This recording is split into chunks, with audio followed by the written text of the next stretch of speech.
Oh boy, it's Dataslate time. I'm going to give people a chance to get in. Just because it's fresh new stuff, I've not even looked at it yet. Good lord. Let me put some music on. I've reshuffled all my music, so we should have some good music now.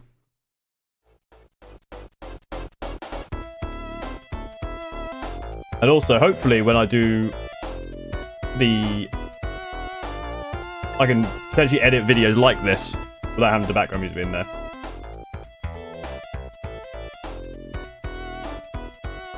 Hello, everyone.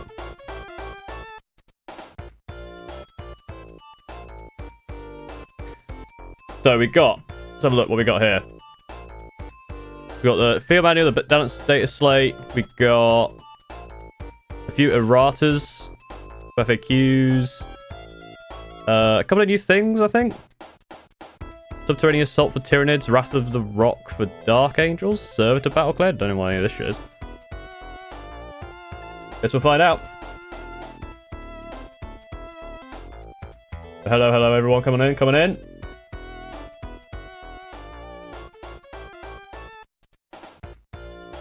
Attachment for servitors? Maybe? I don't know. But we'll all find out together.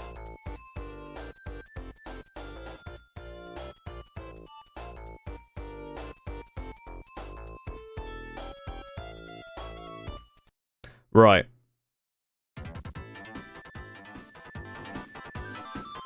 Give it another 45 seconds, just for the ad to finish on Twitch. Are you bold? Yes.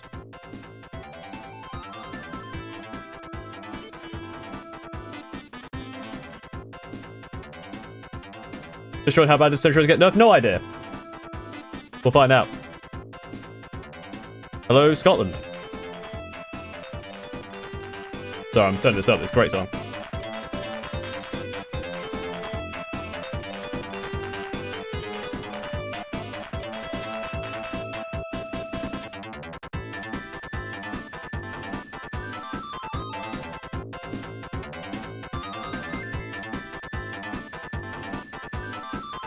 Alright, we're good. Right.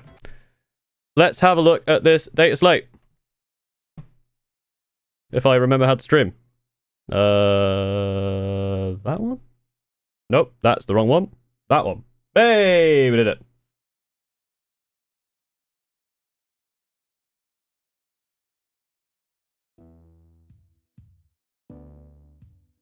So, we have a balanced data slate, we have the points changes, and a couple other things. Mr. Repugnant Button as well, thank you for following over on Twitch. Let's have a look. Right, so obviously we're looking for red things. Oh no, this is the point. Actually, we should do this first. Balanced data slate first. Can everyone read that? We're looking for red things. So none of this has changed, none of this has changed. Some changes. Right, music is distracting. So, I don't know much about this stuff, so those of you who play these items in the chat, Ragtag Mexi, thank you for following. You're gonna have to help me out here. Zephyrim Squad, embodied prophecy ability. Each time this unit is selected to fight, select one of the following units to apply to melee weapons. So it seems like they this might have been all weapons maybe before. I wish it told you what it was before. If this unit made a charge move, you can select both. So that's interesting.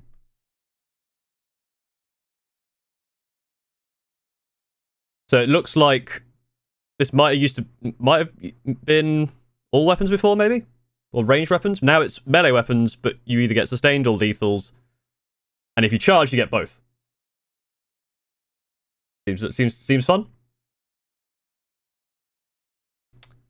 Retributor Squad. Each time a model in this unit makes a range attack, reroll a hit of 1 and a wound of 1.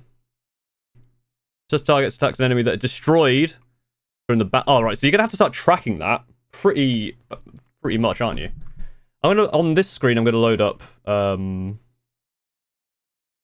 see if I can find out what they used to be. So this is Retributors and Seraphim. Right. So Seraphim 1. It just says each time the unit is selected to fight, select one of the following units to supply for power weapons. Now it's just melee weapons, just all melee weapons.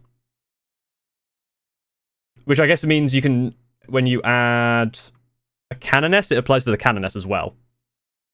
If this unit made a charge move, you can discard a miracle die. So you don't need to discard a miracle die anymore. You get both. So that's good. Retributors used to just be... Alright, okay, so that destroyed one or more units from your army during the battle was already there. It's just now reroll hits of one, or add one to hit rolls, as well as wounds. So that's a buff. That's a straight buff. We happy to say that's a straight buff? Maybe Digital Screen represents time to I've got some stuff to add, yes. Zeep's up, thank you for that. So these are straight buffs. Great news. Oh, and down here, change the first paragraph of Righteous Purpose. Again, I'm going to have to look up myself what they used to be, because I don't know. Of which one is this? Champions of Faith. So this is the Grotmus detachment. It used to read, in your command phase, you can discard up to 3 miracle die. For each discard, you can select a unit. Now it's you can just select... Alright, so in this time... Including units of mountain transport till the next command phase, those units are righteous while the units are righteous. Okay, so that's just a straight up buff as well. You don't need to discard miracle die anymore. They basically have taken away a couple of things that don't discard miracle die now. Oh yeah, my 35 pound books are out of date now. Yeah, well, I mean, that's going to happen. Would you rather they did not update any updates for 3 years? I got the Thousand Suns book. The pictures are really nice. Also, I'm just using Wahapedia for the rules. If you don't want to buy the book, just use Wahapedia or something. Anyway, so those are all buffs. Very nice. Obviously, we don't know about the points. We'll find out. AdMech. All right. A lot of stuff that is already there. So, Cybernetic Cohort. Adds 2 inches to the... Right, so let's have a look at Cybernetic Cohort. I'm going to have to do a bunch of my own work here. Right, Cybernetic Cohort. Sorry. It's called the Cohort Cybernetica, not the Cybernetic Cohort. What?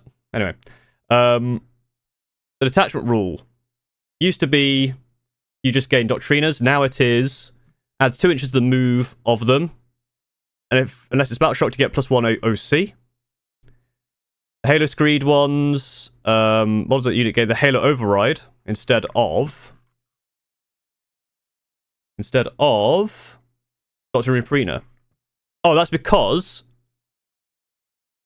they now, so Cybernetic Dexterous and Castellan Robots now have the faction rule by default. Hooray! So basically, you can now use them. That's good news.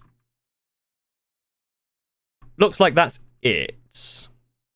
Everything else is in blue. Fair enough. Okay, Aeldari time. Load up Aeldari. See what's changed. I'm gonna have to move you guys over there. Aeldari.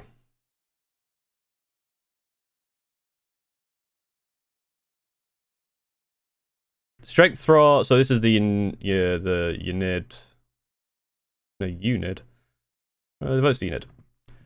Change lethal intent. It says select 1 or more Ynnari units. Oh, infantry or mounted. So you can no longer use it on vehicles.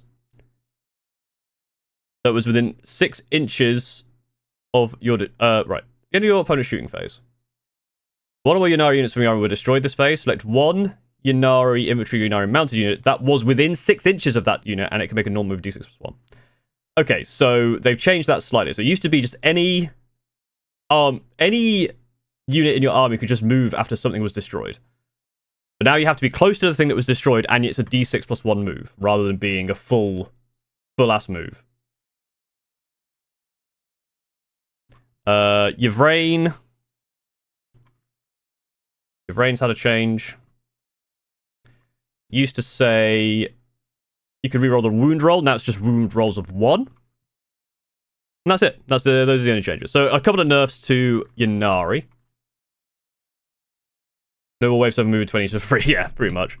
Astra Militarum. Lord Solar can now order Titanic units, which I believe is Blade Blades. So all the Astra Militarum fans out there have a bunch of Bane Blades. Lord Solar is looking pretty tasty. Beyblades. Beyblade. Right. Blood Angels. So, Black Rage. So, each time this model makes a melee attack, you can reroll a hit roll. While this model's unit is not within 6 inches of one or more friendly Blood Angel characters, or 12 inches of... Okay, so... Let me have a look. So, Black Rage is on the Death Company? Probably. So, yes, normally, while it's not within 12 inches of one or more friendly units, it can't do those things. But now you can also just be within 6 inches of any character. So that is a buff. So now you're allowed to... You don't have to have chaplains to have problems with the Black Rage. You can just have other characters. Hayes, look... Thank you for following. Basically nothing useful would be... I mean, that's useful, right? It basically means when you use your Black Company stuff, you don't need to have a bunch of chaplains. You can have just a load of other characters. Currently Scorpion. Thank you for following as well. So... Not too bad. It's something. Nothing changed with the Chaos Knights, I imagine, probably because they're coming out soon anyway. Chaos Demons. Looks like something that probably was 2 CP is now 1 in the Scintillating Legion. Chaos Space Marines. Okay, quite a lot of changes here. Interesting. Oh, yes, Lord Discordant. Finally. The Lord Discordant might be good now, or better at least. Let's have a look, let's have a look, let's have a look. Chaos Spacey Marines. So, the Heretic Astartes Demon Prince, the Lord of Chaos ability is new. So it's an entire new ability, and it has it basically gets blown up within 3 inches. I think the Thousand Suns one has that. What I'm going to do, actually, if I pop out... I keep having to pop back and forth. I'm going to pop out YouTube chat. There you go, YouTube chat. I can see you now. I can see you now without having to flick back and forth. I only picked Warhammer, I have no idea what you're talking about. What about the game? You know, the whole game side of thing. Right. So, the Thousand Suns one has that. By default. So, that's nice. Lord Discordant used to be... Wow, okay. So, it used to be 10-inch move and a 5-up invuln. I always was confused about the 5-up invuln. Now, it's a 4-up invuln, which makes a lot more sense. And it's an extra 4 inches of movement. So, it's fast now. It's a fast boy. Corruptive Machine Spirits changed. So it used to be once per turn at the start of your opponent's shooting phase, select one or more vehicles within 12 inches, and if they take a leadership chest, if they pass, it's -1 hit. If they fail, they can't shoot at all. Now it's start your shooting phase, select a vehicle, and just do mortal wounds. That's fine. That's some extra damage. D3 plus 3 mortal wounds on a vehicle is pretty nice. And Spirit Thief. To start your shooting phase, select one enemy unit. You get rerolls of wounds of 1. It used to have to be within 12 inches. Now it is any thing. The Lance has got... Impaler Chain... Yeah, has got an extra attack, 2 extra strength, an extra AP, and an extra damage. That's a lot. So, your Lord Discordant might actually... Well, we'll see if the points have changed. I don't know. Lord Discordant seems pretty good. And Vashtor as well. They're helping all of this this Heretic stuff. While this model is within 3 inches... Okay, so Vashtor also gets a lone up, which is great. A 3-inch lone up. And each time an enemy unit within 18 inches targets this model, strap 1 for the hit roll. And so it's actually even better. So it's not just you get they have hazardous. They're also -1 to hit. So Vashtor is cooking. Vashtor is proper cooking now. Oh, and Unholy Mechanism. You add 2 to the strength characteristics of weapons of nearby demon vehicle units. And he's got an extra AP on his hammer And his sweep profile is devastating wounds, less attacks, but -1 AP and now 2 damage. So Vashtor is now crazy. I feel like Vashtor's super good. Oh, Lion L. Johnson. Right, let's see if he's been fucking I'm sorry, fucker. Alright. Mr. Lion. Bane of my life. All secrets revealed ability. It is, instead of being once per turn, before the strat, trying to, you get 1 CP and must take a battle shock. If it's failed, you can't use a stratagem. It is now just, in your command phase, this unit is not within engagement range, you can move to place a retreat reserves. Oh boy. Oh no. Oh no, you can put him in retreat reserves. Martial Exemplar. It used to be add 1 to hit, now it's reroll hits of 1 and wounds of 1. The shield, which was the reflection mortal wounds, has been changed to, if the strength characteristic of the attack is greater than toughness, it's -1 to wounds. So that is the Terminator buff as well. Yeah, that's nasty. Nothing else. Nothing for Death Guard. Fine. Nothing for fine. Oh, here we go. Drukhari. Any changes here? Yes. Each time a Drukhari Harlequin's unit from your army makes an attack, if that model's unit is winning the wager, reroll a hit 1 of 1. If that model is losing the wager, reroll a hit 1 of 1 and a wound 1 of 1. Okay, so that's interesting because people have been playing. That's a straight up buff. Because people have been playing Reaper's Wager without any Harlequins. So obviously, the way this works is when you kill something with a Drukhari unit, you start winning the wager, and the other side are losing the wager. So basically, if you're winning the wager gave you nothing. It was only if you were losing. So now this is straight up. Everything just has rerolls hit of 1.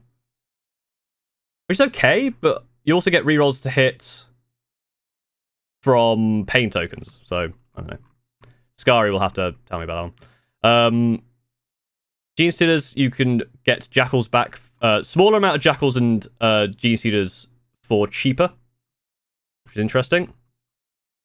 And that's about it. Warp Bane Task Force for the Grey Knights now. Points. There should be some points changes as well. They might have done the thing where they've released the point changes but haven't put the colours on yet. Because they do that sometimes. But we'll have a look. I'll see if I can notice any. So this is the Warpbane Task Force. This is the Christmas one. So it used to be each time a Grey Knight's unit makes an attack that targets a visible squad, reroll hit 1 on 1. Now it is a ranged attack or makes a melee attack. Oh, right. Okay. I see why they've had to do that. So technically, if you fought through a wall, you don't get the buff in melee. So they've changed it so you do get the buff in melee now. So that was just a technicality that they've decided to fix. Because that's silly. I think that was definitely just the rules as intended rather than rules as written. That's just a very silly thing. Imperial Knights, probably not going to get much. Oh, here we go. Right. A couple of things for a Votan character here. Let me have a look. This is the Brockhere Ironmaster. Oh, and the Grimnir has one as well. While embarking within a transport, and while embarked within a transport, ecogs take up 0 space. So that's nice. So you can now take the Brockhere Ironmaster with more things, by the looks of it, which is quite nice. And Grimnir, same thing as well. So the Corvs of the Grimnir do not take up space. So now you don't have to have a character taking up 3 or 5 spaces or whatever it was. Yeah, because the Brockhere Ironmaster would have the assistant and the ecog, so he was taking up 5 spaces on his own. Now you can fit more stuff in. That's quite nice. Nothing for Necrons. Orcs have something for the Cult of Speed. Oh, Steve's going to be happy. Steve's going to be very happy with this. I don't know if you're there, Steve. Speed Freaks are now eligible to shoot and charge in a turn which way advance or fell back. So you no longer have to war for that. You just have advance and shoot and charge. Advance, fall back, shoot and charge. So that's going to make Speed Freaks very quick. Tank Busters. Once per battle for each bomb squig. Okay, that was probably just a wording thing, isn't it? Tank Busters. So it used to say twice per battle. Obviously, you don't have to take... Yeah, I guess you just had 2 bomb squigs, right? Now they've just updated the wording just to be more consistent by the looks of it. Right, Space Marines. Nothing. Okay, I see Marnius Calgar. At the start of your command phase, if it is your... so this I think I saw someone talk about. This is going to break the Calgar and rowboat Gulliman thing. So to get the 1 CP, it has to be your warlord. Marnius Calgar has to be your warlord. This makes a lot of sense. Because now if you take... I believe if you take... where is he? Robuti Gulliman. He has to be the warlord, is that right? Yeah, if there's body army, it must be your warlord. So, you can't now get your CP from Calgar. But you can still take Calgar, you just don't gain your CP. And Rowboat Gulliman himself, with his Supreme Strategist, which used to say once per turn, you could target a model and use a stratagem reduce DP cost. Now it's once per battle round, so you can't do it on your turn and their turn. So they've done a bit of a nerf there. Right, Tau. Bloody Christ. I don't play Tau, but there's a lot changed here. Right. Tau. Is it for Azrael as well? No, it does not look like it. I'll just double check that, though, to be fair.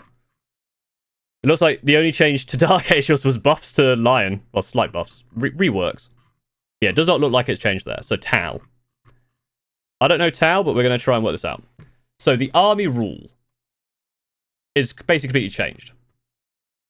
So, it used to say if your army is Tau Empire, it used to say then in your shooting phase. Now, it says at the start of your shooting phase, you select units from your army with this ability to become observers.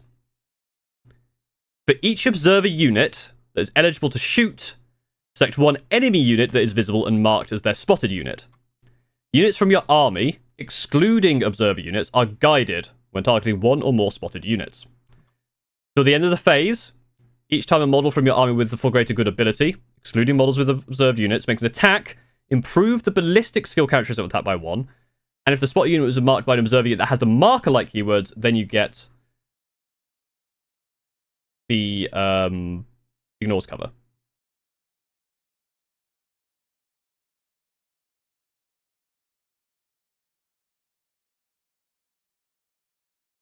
That seems good. First, I'll catch you live stream. I just want to say I love your videos. I don't love citrus. How dare you? Unless they're glued to a bike. Okay, I'll take that back. So yeah, great taste of beer. Thank you very much. Actually, yeah, so rather than it being... Because it used to be... they work in pairs. You select one observer unit and one guardian unit. That seems really complicated. This is now just you select however many you can. So basically, you select a bunch of observer units, and then you select which things you want to buff up, and then anything that's not observer gets the buff. That I like a lot more. All right, Kaon. Change 2 from the third battle round. Yes, saying this one. In addition, whilst the unit is guided, each time a ranged attack is made by a model that targets the spotted unit, you can ignore any or all modifiers. Are these separate? So is it from the third battle round you get this, and in addition at all times you get this? Because that's how I read it. Because this in addition... Or maybe I'm reading it wrong. I don't know. Because it feels like this is meant to be separate. It will be from third replacing the State Hits 2. Yeah, because it used to say... Yeah, or it says or the sustained hit. It used to say from the third battle round you have sustained hit 1 or sustained hits 2 while targeting their unit spotted unit. But now it just says in addition while the unit is guided. So it doesn't say or, it says in addition. But I don't know. I reckon you could argue about that because it's funny. Through Unity Devastation. It's not their guided, it's just a guided unit. Monk Car, a guided unit. Yeah. So that's kind of clearing up some wording there. Right. Fire. What? What's it called? Oh, yeah. Fire Site Team. Am I blind? Fire Site Team. Oh, it's a character? Okay. Each time model in your unit makes an attack that targets a spotted unit, you can reroll a hit roll. So that's, again, clearing up wording. Target upload. Oh, that's Pathfinder. So many finders, man. Pathfinder. Yeah. Said it's 2 with just one spot for a whole army potentially is very mad. Yeah, so it makes sense. I think Printers is right. Basically, if you, with one spot, if you could sustain hits 2 on everything for the third. There wasn't that much on Space Marines at the moment. It was just some nerfs to the Ultramarine stuff, but we haven't looked at points yet. So, target upload used to be once per turn. When you use a great gun ability, you can select this unit to be an observer unit for a second time. Now it just says, each time a model in this unit makes an attack that targets their spotted unit, improve the ballistic skill characteristic of that attack by 1, and the attack has an ignore cover.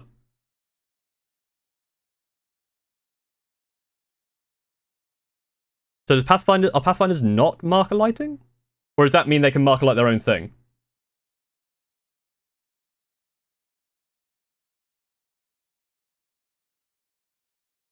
Yeah, so they can spot something and then shoot it. That's interesting. Then stealth suits. Used to be every time this unit is an observer unit, until the end of the phase, each time a ranged attack is made by a model in their guided unit. Something. Now it just says a. Oh, okay, it's just a guided unit. That's again the cleaning up the words. Okay, so that's fine. That is all standard stuff that we know, etc., etc. Thousand Sun's got nothing. They just came out. That's fine. Tyranids looks like it's got to here. Hive Tyrant and Winged Hive Tyrants. Any Tyranid players in chats? In chats? In just the single chat. Hive Tyrant. Will of the Hive Mind. It used to be once per turn. Reduced thing. Now it's once per battle round. One model from your army can do this. And it reduces strat. Okay, so that's basically the wording now. That's just cleaning up wording. Psychophage. Looks like they're moving a bit quicker. A lot quicker. Psychophage now moves 4 extra inches.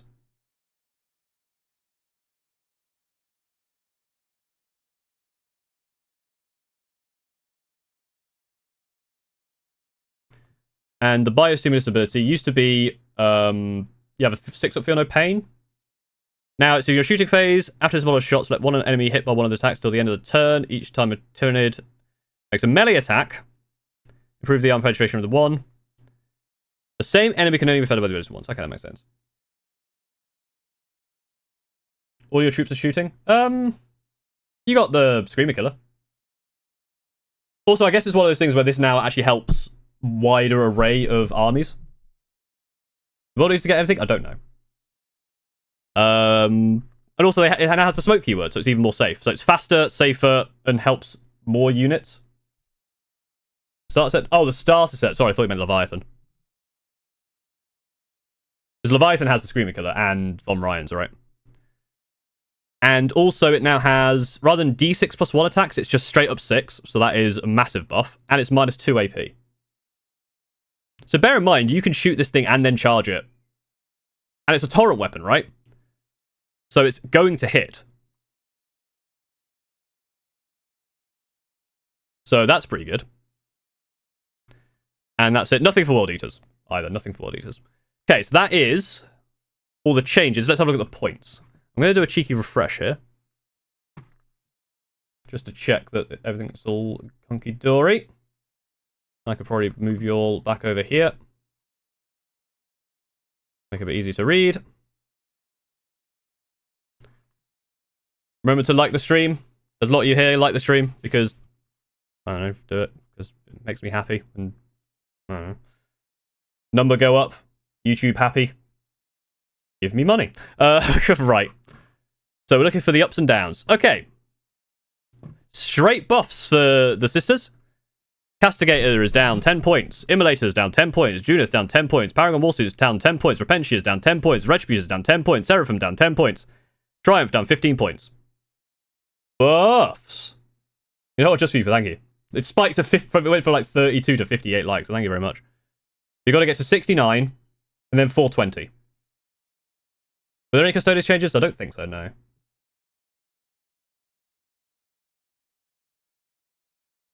So yeah. Straight buffs to the sisters. Custodies. Speaking of custodians, there are some buffs. Alaric Custodians. Was that 5 points per? Yeah, 5 points per model down. That's good. Nothing else. Mechanicus. The Iron Striders are down 5 points a thing. Sidonian Dragoons down 5 points a thing. Scorpius Disintegrators is down 10 points. And this, because it's a big change, right? This is a complete rebuff, which is why that's such a big drop. So a few points drops here, but AdMech got a lot of stuff here, because AdMech's, if you weren't here earlier, AdMech, the Cybernetica Datasmith, and the Castellan robots now get your army rule by default.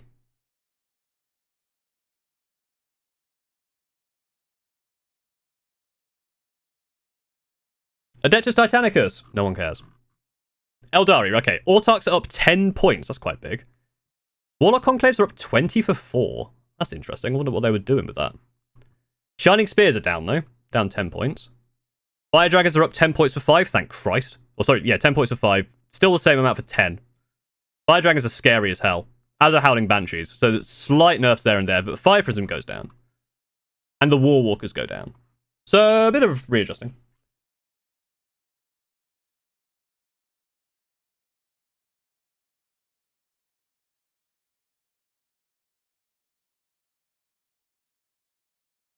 Did you know the problems you had considering 40k is shared among your similarly named individuals? Yes? No, now that we're over 69 likes, we have to get to 420. That's the next challenge. So get everyone in here to get it up to whatever that number I just said was. Ynnari, so all of the Ynnari characters, and Ynnari Incubi specifically, have been nerfed. Because Ynnari, I think, were on a tear. Ashra Militarum, Vulgrins are cheaper. Deathcore just for 20. So big blocks of Deathcore are more expensive. Death Riders with John Moxley have got cheaper. So if you want your Claudio Castagnoli and your Marina Shafir, Death Riders are cheaper now. Leman Russ Battle Tank up 10. Taurox is up 10. The Tempest Aquilans are down 10. Ursula Creed is up 20. So that's a big jump for Ursula Creed. But if you weren't here earlier, what's his name? Lord Solar is now able to order Titanic units. So if you want to have Baneblades, you can now give them orders with Lord Solar. Black Templar. Wow. 30-point nerf for a 10-man... buff. 30-point buff for 10-man Primaris Sword Brethren. Grimaldus is down 10. Down 10 for the bigger squad of Primaris Crusaders. And Hellbrecht is down. Black Templar fans eating good. And... oh, fucking Blood Angels. No! Fuck! As long as the Sanguinor is still the same points. Okay, cool. But Sanguinary Priest down. Sanguinary Guard are down 20? Okay, it's 20. Okay, it's weird because it's down 20 for 3 and also 20 for 6. So it's a bit... obviously, getting 6 is still expensive. Lamatis is down. 10. Death Company are down 10. Again, like, weirdly, because of the... Although, actually, yeah. It's down 10, so for 2 lots of 5, it's 120. So it's 2 lots of 5, it's, 240. But 1 lot of 10 is 230. Interesting. Death Company Dreadnoughts are down. Dante is down. Mephiston is down. Astaroth is down. Bard is down. Orcs Order... I don't... It depends on the wording, because if it's Astra Militarum units, then no. I don't know. There were no Emperor's Children changes in the data slate, but we're looking through the points, so there might be changes. So, Blood Angels kick the shit out of me, so that's scary. I have 90 spare points in my list now, I don't know what to do with it. Find 60 more, get some Centurions. We're about with 90 points, get another pack of Jump Pack Intercessors, right? Easy. Chaos Demons, Nurglings are up. And one of your detachment enhancements is down, and some are up. So, little bits here and there. Chaos Knights, no changes, because I've got a Codex coming out. Chaos Lord with Jump Pack is down, and the Master Possessions is down, and Dark Apostles are down, and Falcon Beastmen are down, and Traitor Enforcers are down. Traitor Enforcer, what the fuck is that? I don't even know what this is. Traitor Enforcer. What is a Traitor Enforcer? Traitor Enforcer. Is that a... What is it? Oh, is this a... Oh, it's a damned thing. I see. Oh, it's a Traitor Guardsman thing. Okay. All you Traitor Guardsman players out there. Very nice. Dark Angels, no points changes. Death Guard, Nurglings are up. No other point changes, but obviously they've just had a Codex. They might get changed later. I don't think you have to wait until the next data slate. They do sometimes change points like a little bit after, but they've only just come out. I know they're doing well. Obviously, with everything else getting buffed, they might counter them out, so they gotta be careful with that. Deathwatch? Nah. Drukhari. Hey, here we go. Some good things. So, Venoms are down. Raiders are down. Not by much, but something. Mandrakes are down. And Ravagers are down. So, all of the vehicles, all your transports, your vehicles, and your Mandrakes, which are things you use a lot of, they're all down in points, which is good. I reckon Skari's just going to kick the shit out of everyone even more. Because he was already using the Christmas detachment without Harlequins anyway, and now that's been buffed. He loves Mandrakes, they're now buffed. He's got Venoms and Raiders, that's buffed, so add some Ravagers. I've not seen new Ravener date sheet, no. So we'll look at that later. Emperor's Children have some points changes. The Slanesh Demon Prince is up, Fulgrim is down, Lucius and Noise Marines are up, and this, whatever this is up. So a few characters and Noise Marines are changed. Fair enough. Jackals are down for the Gene Stealers. Looks like that's about it. Very nice. Grey Knights. Brotherhood Champion Terminator Squad for 10. Alright, so this used to be if you took 5, it was 200. If you took 10, it was more. Now it's parity. And over here, it's the same as well for the Paladin Squad. So they've undone a change here where having a squad of 10 was more expensive. They've changed that now.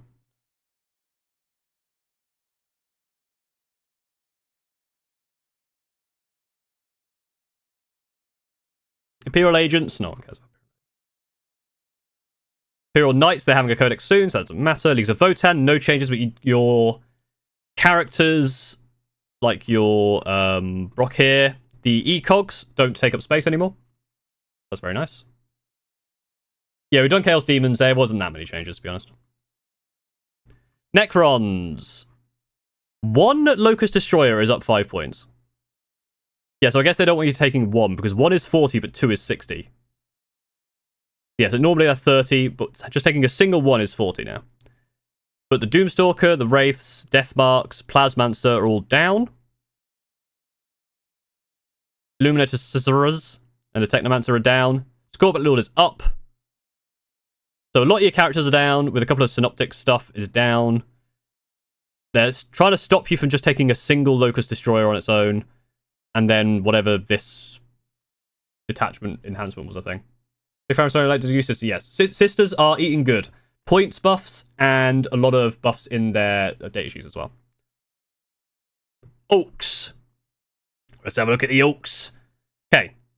Big mech with shock attack gun is up. That's good because most people took 3 of them. Boys, taking a big block of boys is more expensive than just taking 10s. That's interesting. Flash kits, again, similar thing. Taking big blocks of flash kits is up, but smaller blocks is fine. Probably still worth the point. Flash kits are really good. Death copters are down. Boomdacker Snazwagon. We love a Boomdacker Snazwagon. That's down. Custom Booster Blaster is down. Scrapjet is down. Twicker boys are down. So all your big buggies and stuff are down. And you got buffed to the Speed Freaks. So Speed Freaks are doing good because all of their vehicles are good and they can now advance, shoot, and charge. So trucks are up.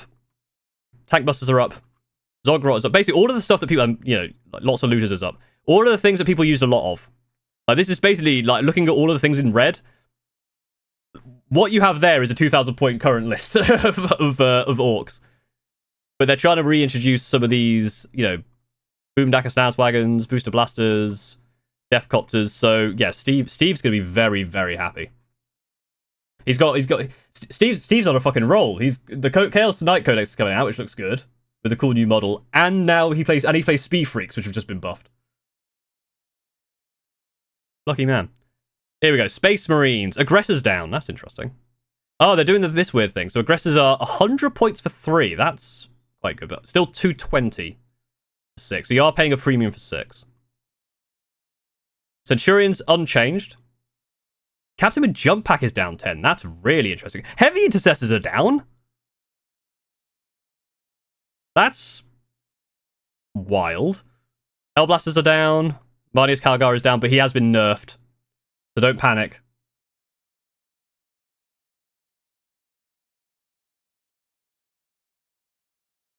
Because he has to be the Warlord now to get your CP. Vanguard Veterans! Oh my god, they've been massively buffed! Only 5 points more than a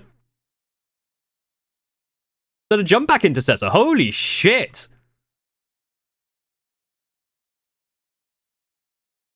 Oh, Vanguard Vet's back on the menu, boys. I don't have to fucking dick about with changing him to Jump Back Intercessors. Hell yeah. Yeah, that's pretty much it, right? Because I had to get my big list, or my super quote unquote competitive list with no vehicles. I had to swap my Vanguard Veterans with Jump Packs for JPIs, which is probably still worth doing because they're OC2, but regardless. But with this, obviously it's 10 points more to take 2, but I gain those 10 from the Jump Back Captain. So... oh, here we go. Mr. McFadden, thank you for the $2 super chat. High five for a fellow VanVet enjoyer. Hashtag BA buffs. That's huge. That's a huge buff. They used to be, what was that, 110?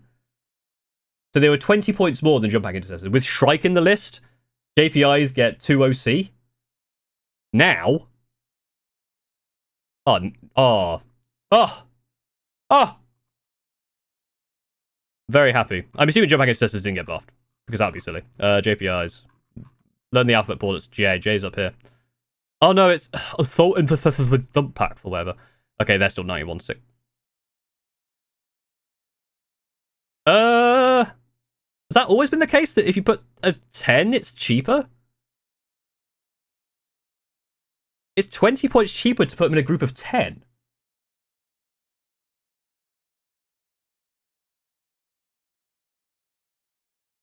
Oh, I might have to change. I might have to change a lot of my list. That's interesting. Oh, and heavy intercessors cheaper also means that putting my regular intercessors is. Oh, okay. There's a lot. There's a lot that might be changed for the Screaming Ravens based on just that.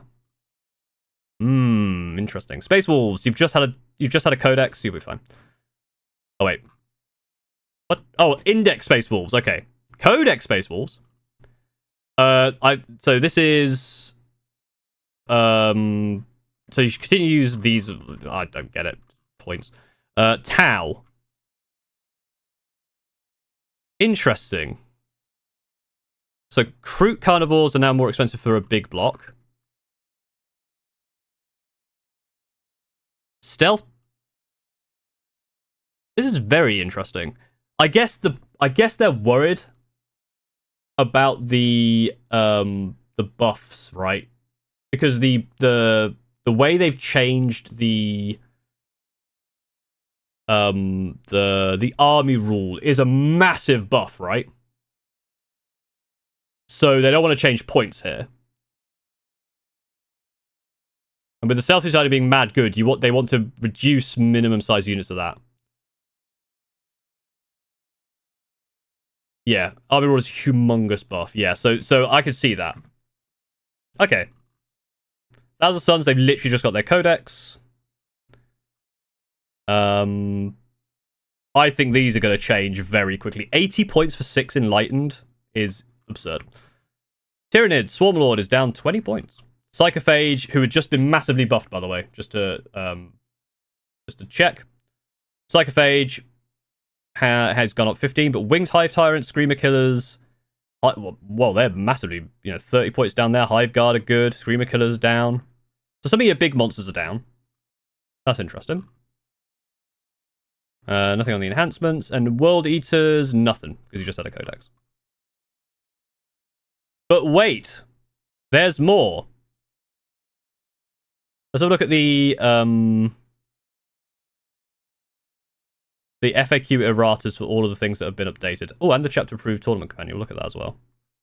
And then we'll look at these new things. So, we just did that. Aether Stride is now in your movement phase. And it's 6. So they printed it with 3 inches and they've immediately changed it. So obviously they put that in the book ages ago. That was obviously sent to print a long time ago. So that's just modernizing what was already in there, basically. Council Spring Cursor Bar is named wrong is new. Okay, we'll have a look at that as well. World Eaters. When doing so, enter a phase. Each time a unit makes a normal move, it can move through enemy models. When doing so, it can move within engagement range of such models, but unless that move is a charge move, it cannot end the move within engagement range of them. Okay. So I think this used to be the thing where you could just walk into their space. Okay. Aeldari.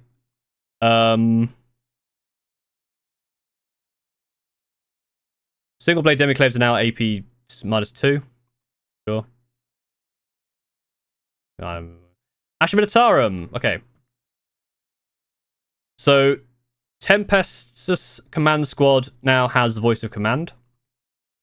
Guard players. I think that's a good thing, right? And that's it. Death Guard. Again, just says in your movement phase, does the Plague Burst, Crawler, Spore, Laced, Shockwave's ability inflict mortal wounds every turn? The unit's affected by the ability? No. Just a quick question and answer there. And the Tournament Companion. So this is obviously the new stuff. So I guess we can have a look at some things, right? So actions.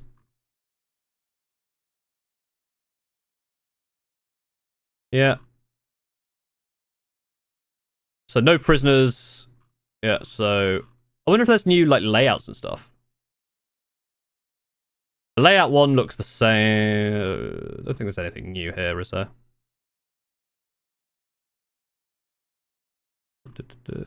They look a bit more bunched up. No, I don't think they ever changed anything there. There are the rankings. Cool. Alright. Oh, was there something at the bottom there? Sorry.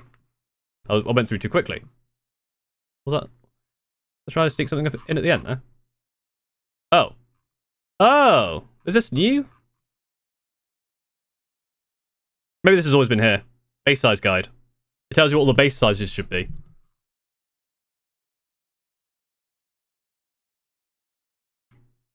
Mini detachments disco. I have seen them. I've seen them. I will sort them out. What does it say for the submarine gunship? It just says base. It didn't say hull. It says base. Well, that's fucking the whole bullshit.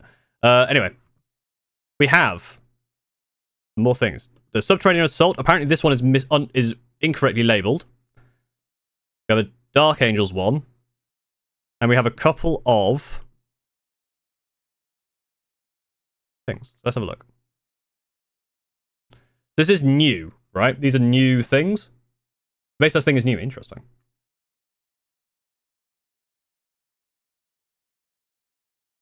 Right. Surprise assault. Each time a Tyranid Tyranids model from your army makes an attack, reroll hit roll a 1. So just reroll hit rolls a 1 all the time. Each time a borrower unit from your army set up on the battlefield from reserves, place a circular 40mm tunnel marker anywhere on the battlefield within 1 inch of that unit, more than 3 from enemy units. The reinforcement set for your movement phase, when you set up a unit on the battlefield, you can do so holding within 9 inches of one of the tunnel markers and more than 6 inches away from enemy units. If an enemy model ends move of any kind within 3, it removes the tunnel. Your eyesight is really bad to zoom in that far. It's mostly for the stream.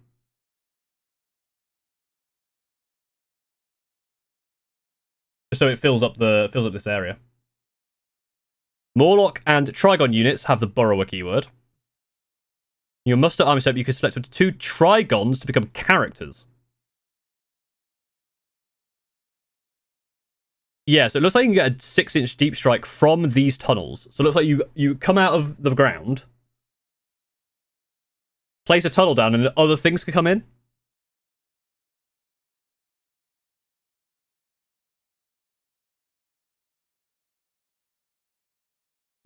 And now remember, Trigons can get these.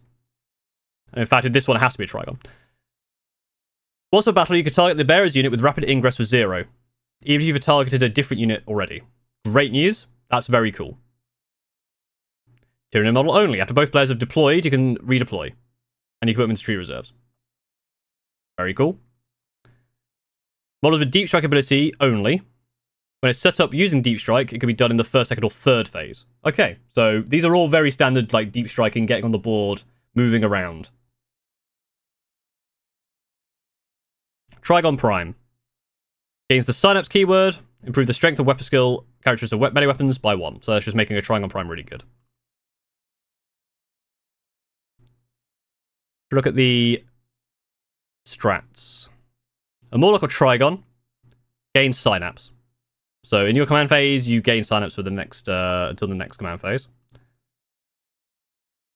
1 Tyranid unit that is holding within 9 inches. You can regain lost wounds or lost models. Zerazen, thank you for following. So your tunnels, if you're wholly within 9 inches of a tunnel, you can suddenly gain up 2 to 4 wounds back.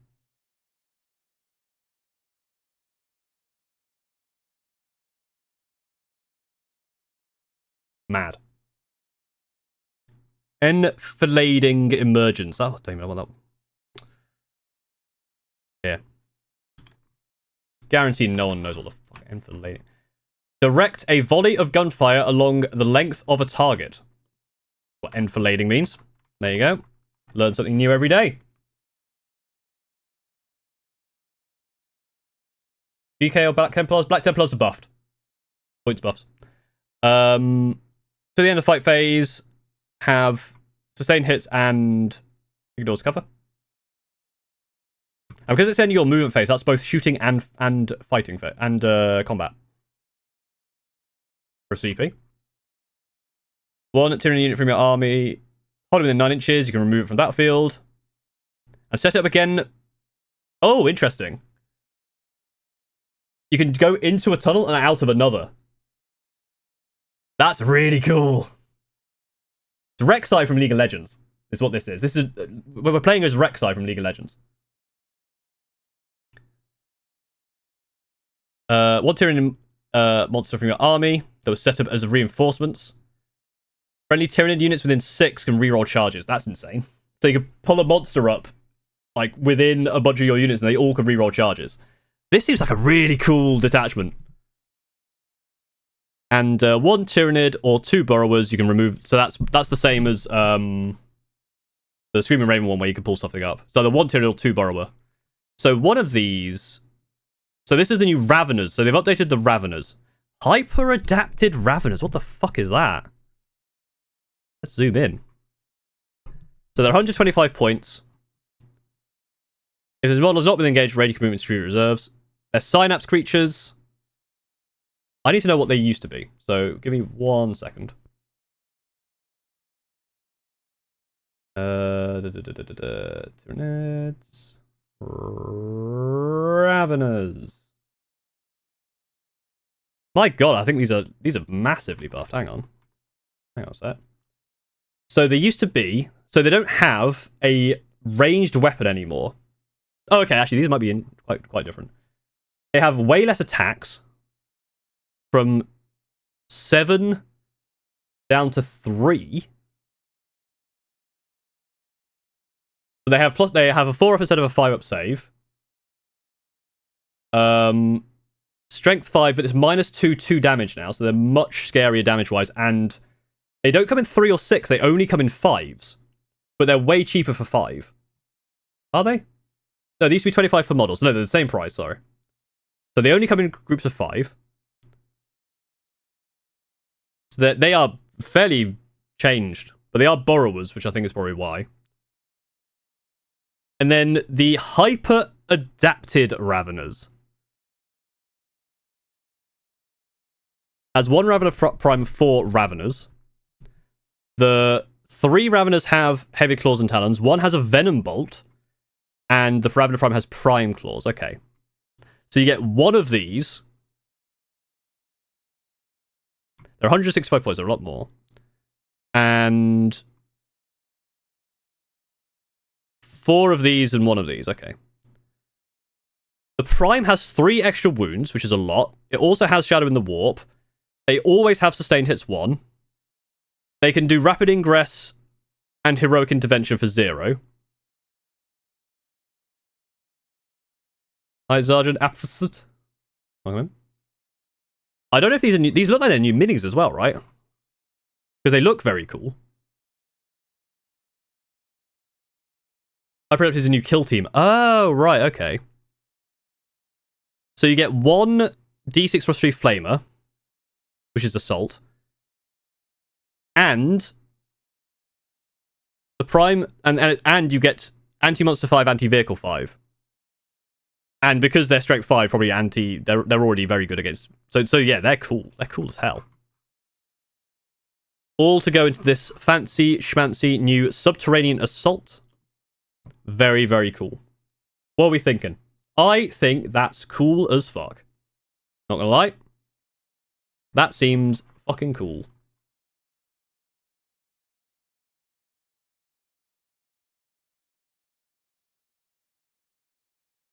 So that they can lead Raveners? Can they? Because leader. Yeah, it says leader here, right? But it doesn't say... Because it has Raveners within the unit already? But it doesn't say, like, what it could... Oh, no. It's right here. Ugh, I'm stupid as fuck. It's right there. So, I'm very stupid. This unit can be attached to Raveners. So you can have this with 10 Raveners. Although you're going to have to... It's going to be really annoying. Because you've got Ravener Claws and Talons, Heavy Claws and Talons, and Prime Claws and Talons. So you got like 3 different things. Interesting. I like that. Because I like Raveners. Raveners have always been really cool, so... Yeah, so rather than being 3 and 6, they're now just 5, which makes sense. Okay, so this is the new Chaos one, which is mislabeled, but... Cabal of Chaos. Each time a unit makes an army from your army makes a Dark Pact, select one of the following abilities. The unit has that ability until the end of the phase. While this unit is within 9 inches of a Psyker, improve the strength characteristic of ranged weapons by 1. While it's within 9 inches of a Demon Prince, improve the armor penetration of melee weapons by 1. I assume that is on top of your normal Dark Pact buff.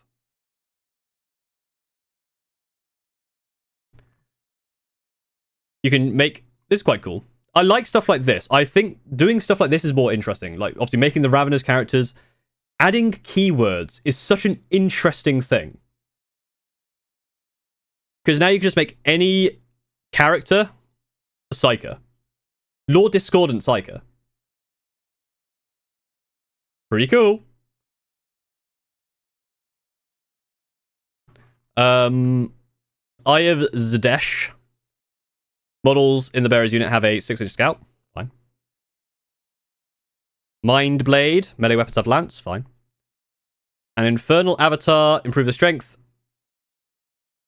of weapons of melee by 2, and arm penetration of those weapons by 1. Okay, that's fine. That's whatever.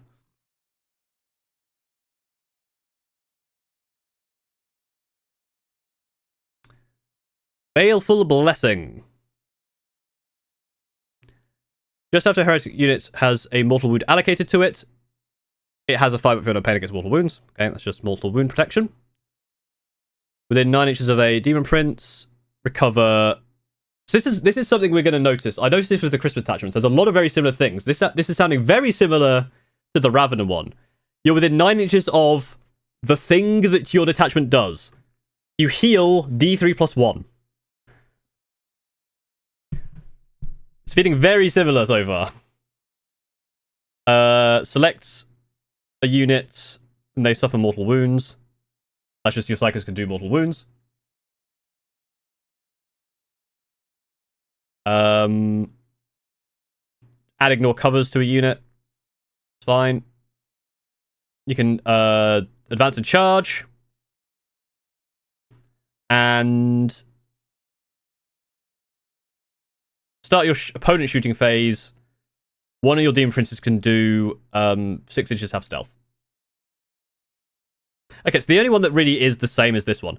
But I noticed this with the Christmas detachments. I was going to do a video on it, but I scrapped it in the end. But the Christmas attachment one was really, really interesting because there was so many things that repeated itself across all of them. Because some of the things like this are quite cool. Like healing stuff up, being near what your units want to do, kind of focusing on that. So with the Raveners one, you know, it's getting within range of your tunnels. With this one, it's getting within range of your Psychers or Demon Princes. Paul Seth bad at Stuffington.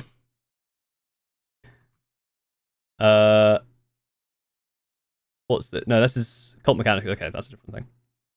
But we'll come on to that. The ads are running over on Twitch, so I'll wait to start this one, but we can just have a look and we can have a hydrate because I've been talking a fucking load.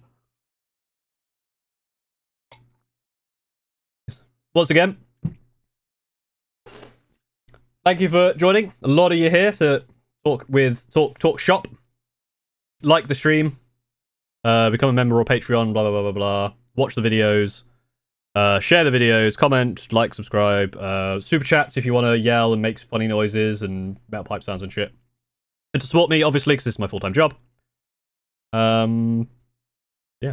1 minute until the ads are over on Twitch. Because Twitch makes me run ads. 10 of those bad boys pop up. Yeah, exactly. But again, it's going to be weird because 5 of them have a different... There's a different melee profile for 5 of them, and then another 4, and then another 1. What is a lemon? It's a fruit. Learn, train, play 2. Thank you for following. New DA is attribute to ignore, just play Stormlands. I hope it's good. I hope that people stop playing Stormlands. I'm not happy about the Calgar enough. I used him alongside Bobby G. I mean, so did everyone else. That was the problem. That was the problem, is everyone was using it. But they both get point buffs, so you win some, you lose some.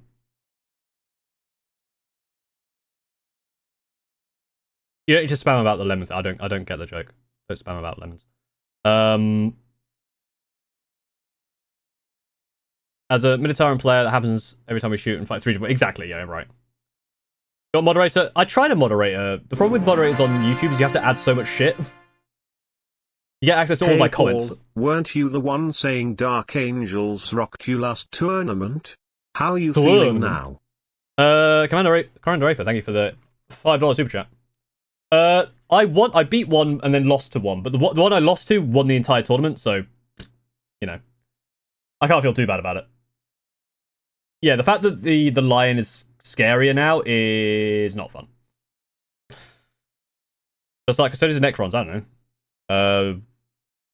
Do you prefer gold or silver? That's going to be your answer. Okay.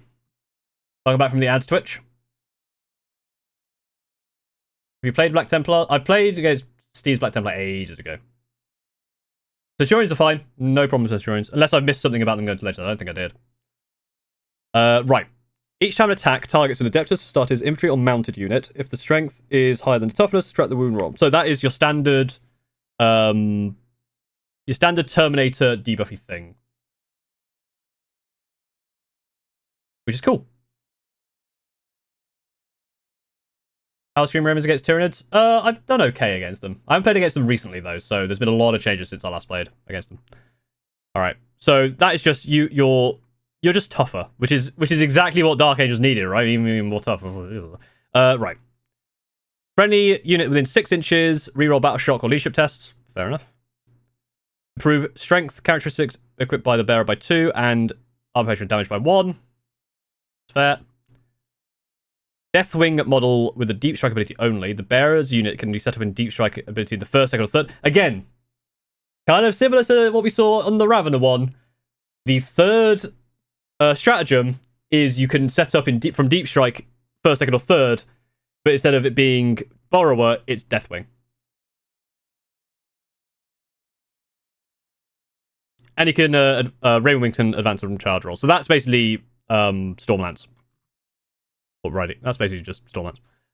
2 CP, we don't see them often. Any phase, just after your Oath at moment target is destroyed, you select one character, and then select an enemy within 12 inches of them, they become an Oath at moment. Oh, God. Well, at least it's 2 CP. But being able to move Oath of Moments is good. Although, with Dark Angels, you get the not as good Oath of Moment, so... For 2 CP? I don't know. Okay. Lion's Will. 1 Adeptus start his unit within your army that is within engagement range. So at the start of your next command phase, add 1 to the OC of characters and models. In addition, until the end of the turn, your vehicle does not have the Deathwing, Ravenwing, or vehicle keyword. You get +1 to hit. That's really interesting. So you can get onto an charge onto an objective, and then at the start of the command phase, +1 OC, and then you can keep it. That's cool. Armoric Attempt, yes. Although Armoric Attempt being in the 3rd slot is really annoying. It should always be in the 2nd. Sometimes they change it, and this bothers me, because it's to do with when they go off. But it still bothers me. Anyway, Tactical Rock. Tactical Terrain. Your movement phase. 1 Adeptus Starters unit is eligible to shoot and declare a charge in the turn at which it advanced. If a unit has a Raven Wing, it's eligible to shoot and declare a charge when it fell back. So this is basically... combining this strat and this enhancement is basically Games Workshop going, look, we know you play Stormlance. Please try this one. We'll give you a little bit of Stormlance as a treat.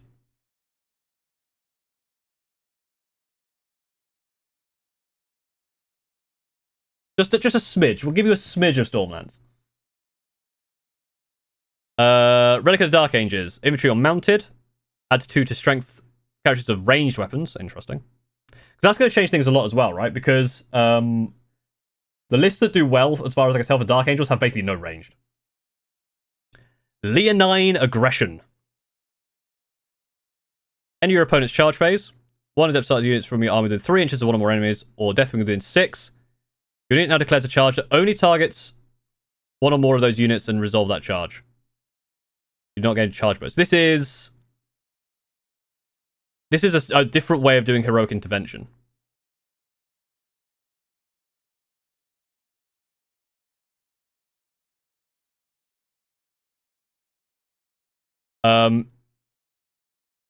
Except you could do this with the lion, right? This is just this is just heroic intervention part 2, Electric Boogaloo.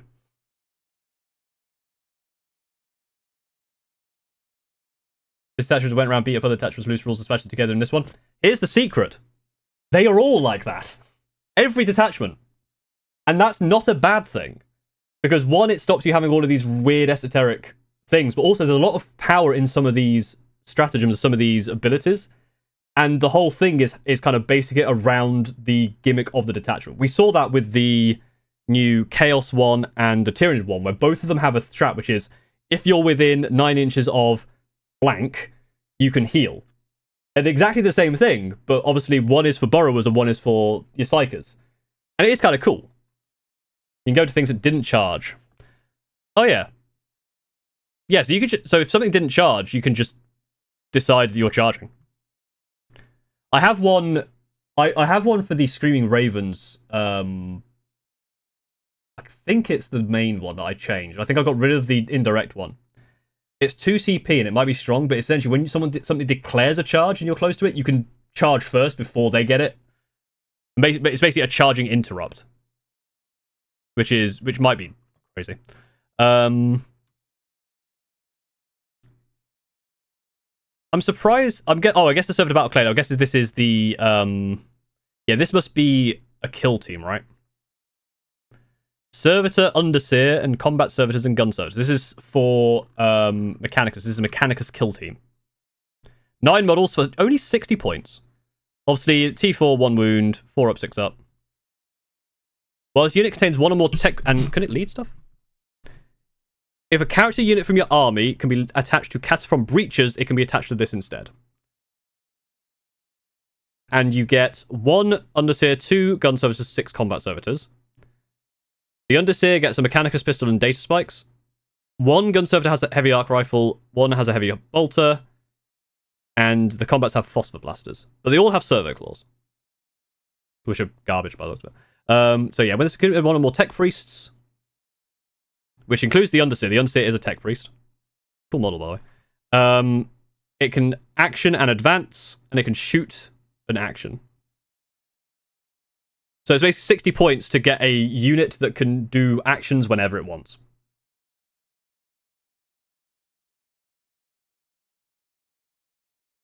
Yeah, and you have a heavy arc, right? Oh, you can also change. So the 1 combat servitor can have a melter, and 3 of them can have, instead of phosphor blasters, can have Incendiary igniters. Let's have a look at all of these.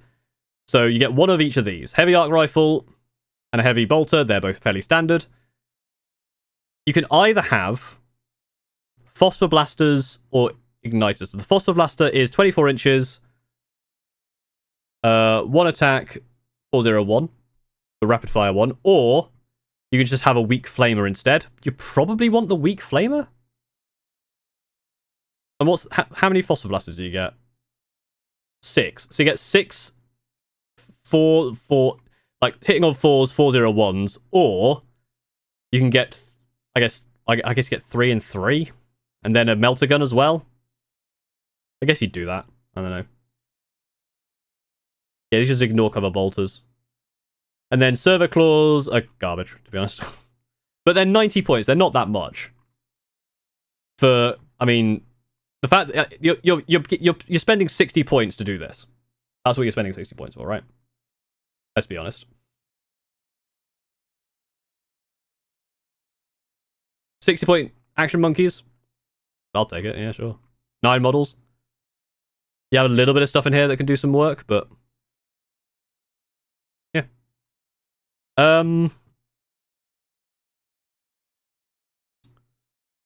Yeah. Obviously, we've got stuff like Index League Vote Out. I don't know. The problem is, in these ones, it doesn't tell you what it's changed, so I don't know what. I guess these are because there's things that were updated in the datasheet here. In the balance data slate, so. Anything else? Use. Yeah, so there are the new things there. Nothing updated in Legends, so they didn't go to Legends. Here we go. Let's have a look at the article as well, because I haven't read the article. We're keen to open the Champions of Faith attachment to be more flexible. Castle Robots are one of the AdMech's most unique units. We've taken the opportunity to give them access to the army rule. Aeldari have been lashing out more damage than we like, particularly at Virgin near. The lethal intent abilities would prove to be too broad, so we refocused it. Ashra Militarum mostly had point adjustments to balance out a number of units, but we have Lord Solo can now do Titanic, so Baneblades. Our aim is to update to make more characterful Blood Angel units feel competitive as opposed to core Space Marine choices. There are rules updates to make Death Company easier to support. Combined with some point adjustment, that means Death Company Captain turns off his own ability. That's interesting. A choice we made to provide a better reason for players to take with the Death Company Captain. Yeah, so Death Company Captains on their own don't have Black Rage. Interesting. Demon Princes gained lone op in other codexes, so they've added that to these ones. And the Lord Discordant and Vashtor have been massively buffed. The Lion has been tweaked. I think he's better now. Because the Lion can now pull himself off the table and come back elsewhere. Reaper's Rager, the chapter opens up new ways for Drukhari players to incorporate Harlequins. The Detachment Rule has only provided benefits for part of your army that was losing the wager. Now those losing the wager gain a bigger benefit, and those winning get a boost. So that's basically, yeah, Reaper's Wager is now useful if you don't take Harlequins. Quality of life changes. Speed Freaks got a lot of love here. So, again, Steve, if you're out there, Speed Freaks. Space Marines, Ultramarines, Speed Freaks have been seen to surge popularity. Part of this use the command voice manipulation available when you combine Gulliman and Calgar. We've changed it, so Gulliman's Supreme Strategist ability functions once per battle round rather than once per turn. And Calgar has to be your Warlord. So no more Calgar plus Gulliman.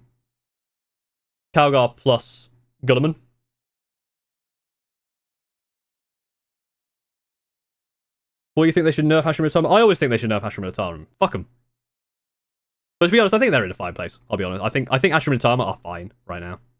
I'll be interested to see how many people bring a Blame Blade.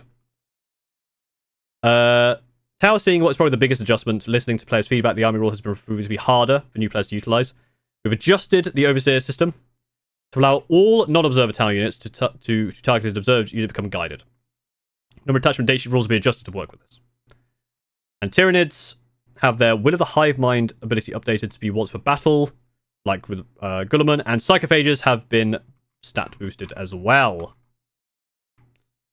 So I think, and maybe you might disagree. We can look at this as well. Quarterly detachments. So are these going to be a thing? Are they just making detachments every quarter? But thanks for joining, Ivy.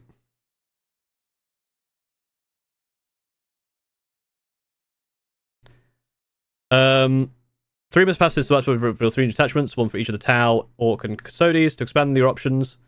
There are plenty more ideas. This is why I like the detachment system in 10th. This is I think why the detachment system is so cool. Yeah, there's a lot of similar things there, but it's so refined. Like the way it's having made my own detachment, having the very standard detachment rule, 4 enhancements, 6 stratagems is so nice to be able to build something around. With 9th, you had like fucking millions of that shit, and it was way more difficult. This is so contained, you can do more interesting things with it without overloading it. And obviously, some armies are limited, or, you know, obviously, Tyranids have a codex with a lot of stuff in it, but Tyranids have a huge amount of different things. But if it's too similar, then it's just boring. It depends. Again, we could see with the way that the new Chaos one and the new Tyranids one, right? They both have the same stratagem. If you're 9 inches within X, you get healed. But they work so differently, because one has to be within Psychers and it works around the way you manipulate Psychers, and one is around the way you manipulate your Deep Strikes. So despite the fact they are the same ability, they work very differently. Which I think is really... It's a strength of 10th edition.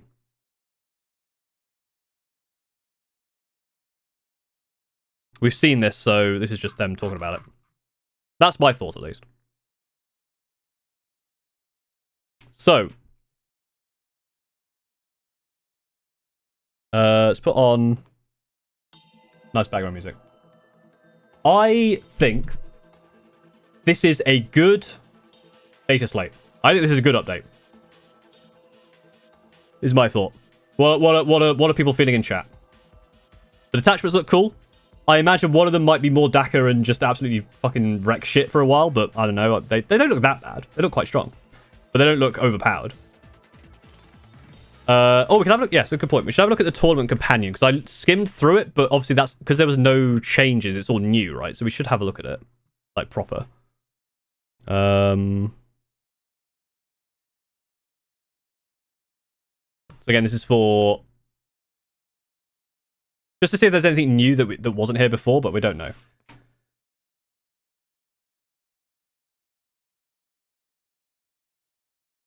Star player change armor rule very welcome. More Necron buffs, please.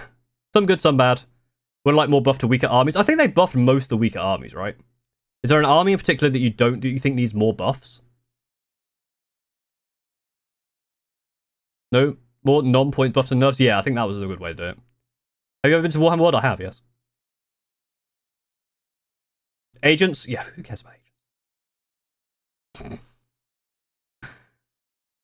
Point exchanges are so lackluster. I think your point exchanges are basically just like tweaking a few things here and there. Nothing major, but the ability to now use Lord Solar is pretty cool.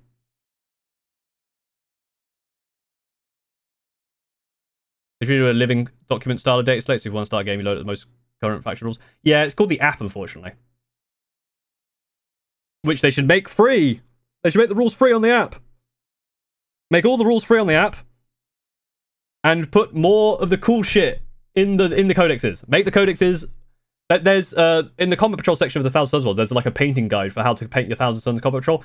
More painting guides, more pictures, more fluff and lore that no one fucking reads, because I don't fucking read it, but some of the pictures are awesome, they look really cool.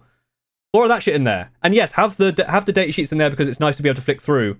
But on the app, and on the app especially, just allow, because the app updates immediately, and it's a really good way of viewing it. The app is really, really good. Just make them fucking free.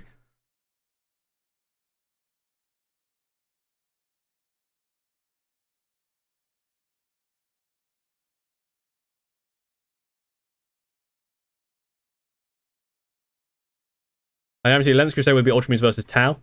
Maybe. Therefore, they'll do the opposite. I mean, yeah, it's a thing. Or even just tie it into Warhammer Plus. Yeah, you have to pay for it weekly or monthly or whatever. It's a monthly subscription service. But even so, like, I'd at that point pay for that to get all the rules in the app. I don't know. Or just use Wahapedia or whatever when it updates. I just want to see if there's anything new. So you determine the mission, you read the mission, you place the objective markers, you create the battlefield, you determine attacker defender, you select secondaries, whether you're doing fixed or tactical. We want to see about the challenge cards. That's the main thing. Declare battle formations. Same reserve restrictions. You deploy your armies. You redeploy. You determine first person. You pre-resolve that, and then you begin. Yeah, so the twists and asymmetric stuff is not going to be in tournaments, which makes sense. I think that's cool. Well, it's just come with all the rules unlocked agreed. Yeah, exactly. That absolutely. And I do think they'll do it. I think they might. I think they'll see the writing on the wall at some point and go, okay, yeah. But I don't know. So yeah, the asymmetric stuff and the twists aren't in the competitive stuff, which is good. It means that when you buy those cards, those data cards, it's not just for competitive. You can play fun games, casual games. You got setups for, narrative games. So asymmetric stuff, the twists that look insane. 1k point size stuff. We'll need to see about that when they come out.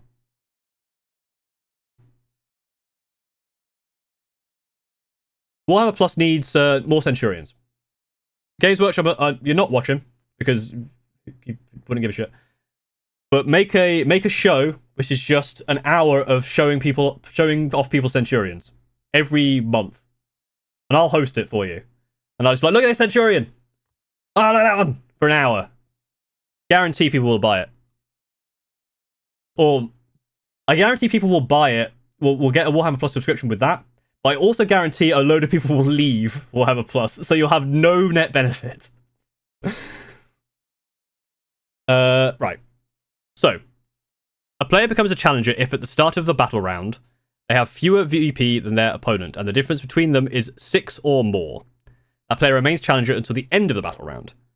While you are the challenger, draw one challenger card at the start of your command phase. Each challenger card presents one stratagem or one mission. You can complete the mission, or you can use the card as a stratagem. You cannot do both. Note that both players use the same deck. So I know a lot of people were like worried about pulling a really powerful card, but bear in mind, you're sharing the deck. You then determine the victor. You cannot score more than 90 from primary, secondary, and challenger combined. Using fixed, it's 20 VP maximum per fixed card. That's standard. Yeah, you can get up to 12 from challengers, technically. Which makes sense. Because first round, at the start of the battle round, will be 0-0, right? Or 10-10. Some cards award VP for destroying models. You retain the VP even if it comes back. Some cards award a VP limit. You can keep scoring up until state limit, and then anything gets discarded. When discarding cards... Yeah. How many units can perform the same action? If an action unit selects places a limit, then follow the limit. That makes sense. Deployments, actions. I have my my Pariah Nexus rules right here, so I can just check the actions are the same. Have a quick looky here. So, it's an aircraft. It's battle shocked, OC0, with engagement range, unless it's Titanic, fallback or advanced, not eligible to shoot, including units that have already been selected to shoot this phase. That's all the same. If a unit starts performing an action, until the action is completed, or until the end of the turn, whichever is later... Ah, yes, because it used to say, if a unit starts performing an action until the end of the turn, obviously some actions are performed for longer. Titanic characters now? It says Titanic characters in this one as well. There's Titanic character units in my Pariah Nexus physical. In which case, until the end of the turn, the unit cannot perform an action and is not able to charge. Yes, so this is slightly changed because it used to just say until the end of the turn, but some actions go into your next turn. People have cheated against me then. Have they been using like Bane Blades for it? Yeah, it says it. I'm currently holding the Pariah Nexus mission deck. It says Titanic character in here as well. Yeah. Yeah. Happens a lot. I mean, people pointed out in my my video about my latest tournament that I technically cheated. Not really. But because of the way the fighting works, killing the Judicia in Tommy's Inner Companions doesn't change anything because it's the same activation. So I shouldn't have had an easier time. It didn't change anything, obviously, but it's one of those ones where you go, oh, fuck. But I guarantee that there is probably not a game out there that anyone has played of Warhammer where a mistake like that has not been made. Because it is a complicated game.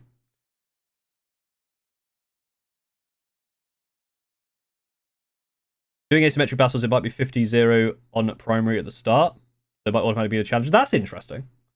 I wonder if on the actual book, because this is obviously the tournament companion, I'm wondering if on the physical box it will say you don't get challenger cards for asymmetric missions, for example. They might have that or something. If the unit performs upon action makes a move, excluding piling consolidates, or leaves the battlefield, the action cannot be completed.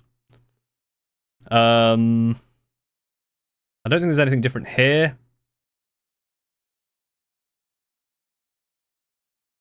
These are all the same. Oh, no, these are going to be different, right? Because there's some different ones. Because Hidden Supplies is now a primary mission. Terrain layouts. Oh no, L-shaped ruins. One is scared. And pairings and rankings. It's fine. I want to do an entire video around this paragraph. Because more people need to read this paragraph. Before you roll a single dice against your opponent to start your tournament experience, remember two things. The person across the table from you shares your love of Warhammer. Like Zerefril. Thank you for following. And 1,300 followers over on Twitch. Thank you very much. By the time the dust settles, almost everyone will have lost a game. Like, this is the main one.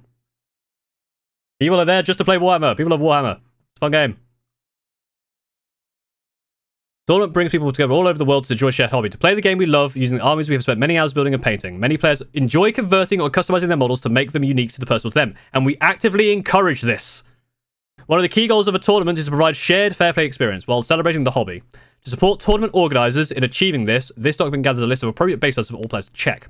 The match is not required for all games of 40k, but is intended to avoid any uncertainty that may arise in matched play settings. A few of the largest models listed in this document are marked as unique. Such models do not fit in any of the Citadel base or of standard size. If you intend to use any of these models at the event, we recommend you speak to the tournament organizer. Is it X Refizal? Is it or just Refizal with X's at the start and end? I don't know. You know, it's not actively encouraged that. Well, I mean, they do. It says right there, we actively encourage this. Also, in the Necron Codex, there's a Lady Oleander as a Nightbringer or something, so...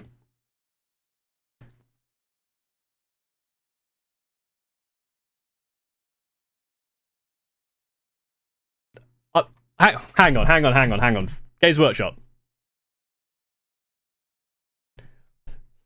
This is really funny. This is very, very funny.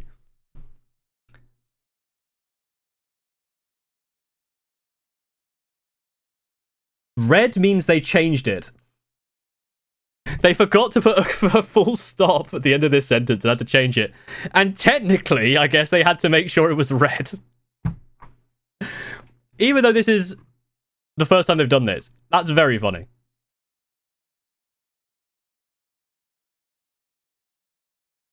Period? No, it's a full stop. Don't come in here with your incorrect. What's unique then? Let's find one that's unique. It's probably going to be. I'm guessing it's going to be a Titan, right? Hull. Oh no, they're all hulls. So what's unique? A demon? Large flying base, small flying base, large flying base. Hull. Hull. Otto. And Kokozio for 5 months. But what is the base size of a Paul? It's a good question. Probably 1. A Templar.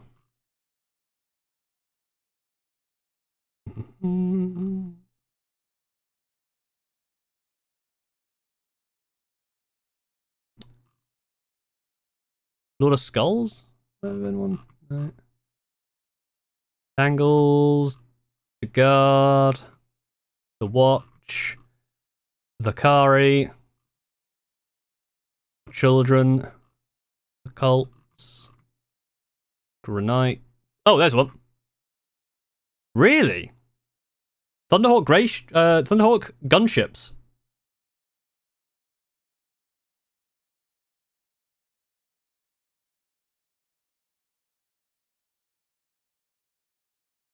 There's probably something in here, right? No? Orks. Stomper. Stomper is probably just hull, right? Yeah.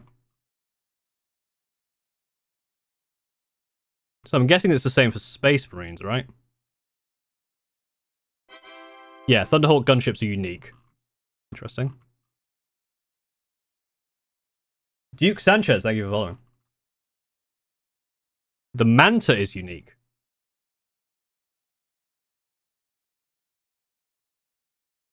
I think people said the Haradron? The Hierophant? Yeah. Oh no, the Haradon is unique. The Hierophant isn't. Hierophant is just hull. So the Haradon as well. That's probably it. Fair enough. That isn't a... Yeah, because interestingly, there's no updates to the core rule commentary. So this hasn't changed, which is interesting.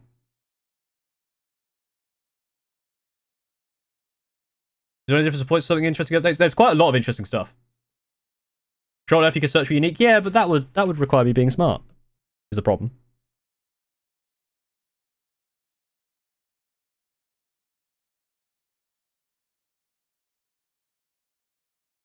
Now I've got to try and find a song to play. I'm too much choice.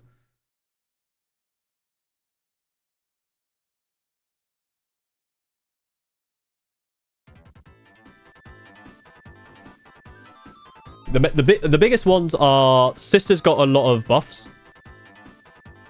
Tau, massive rework. Screaming Ravens are eating good because heavy intercessors are down and Vanguard veterans are massively down in points. You can't do bullshit with Gulliman and Calgar. If you're an Astromir Tyrant player, you can now do some cool stuff with Baneblades if you have Lord Solar.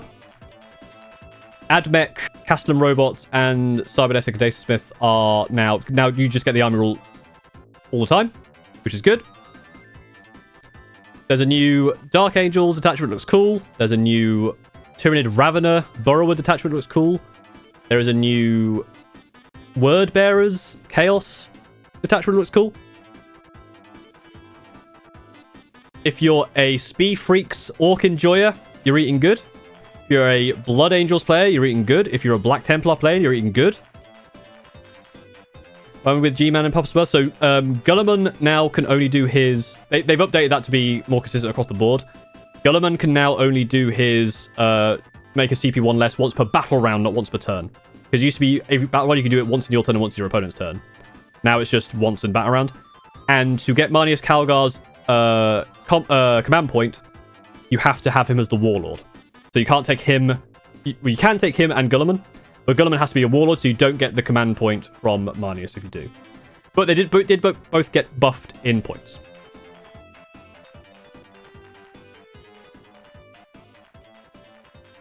But heavy intercessors are cheaper. Vanguard veterans are cheaper. Something else is cheaper as well. Aggressors are cheaper. And Change to Grey Knights. It was limited. I think it was just some rewording, nothing massive. And Hellblasters are cheaper as well. And a couple of things got buffed. So your 10-man units of Terminators and Paladins are no longer more expensive than 5. So 2 lots of 5 and 1 lot of 10 are the same price now. Necrons is an interesting one. They didn't get that much changed. But I feel like Necrons are always decent, so...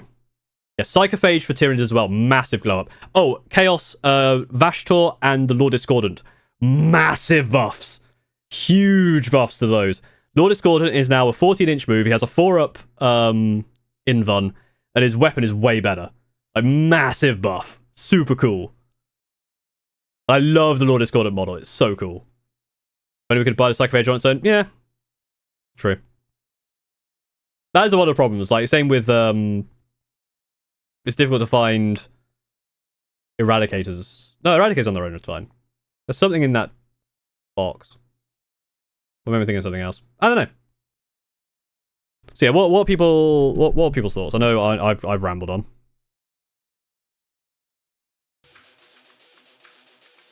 I want to hear more thoughts. Combi Lieutenant, yes. Anything from Leviathan, basically.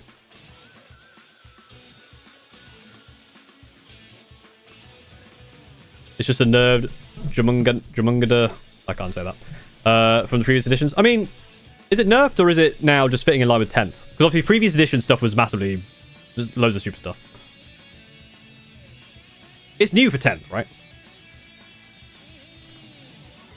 My love for aggressors like your love for Centurions. Yeah, so 10 is more expensive than 5. But they're both cheaper. More looters and trucks. Yeah, so basically all of the stuff that Orks use was nerfed. But Spee Freaks was massively buffed. So we're going to see a lot of Boomdackers Nazwagon. Which is great because I love saying the word Boomdackers Nazwagon. Really enjoy your videos. Thank you very much. Time is not made out of lines, it's made out of circles. That's why clocks are... That is why clocks are round. It's just a bunch of stuff from other detachments scrambled into one. Again, the secret that Games Workshop don't want you to know is that's true for all of them. In fact, I wonder if I still have it. Give me a sec. I made a spreadsheet of all of the Grotmus detachments and what they do for a video. And I also included a bunch of ones that exist already. So let's have a look here. There are, in the Grotmus attachments, 1, 2, 3, 4, 5, at least 5 of them, as their 6th strat, have a reactive move.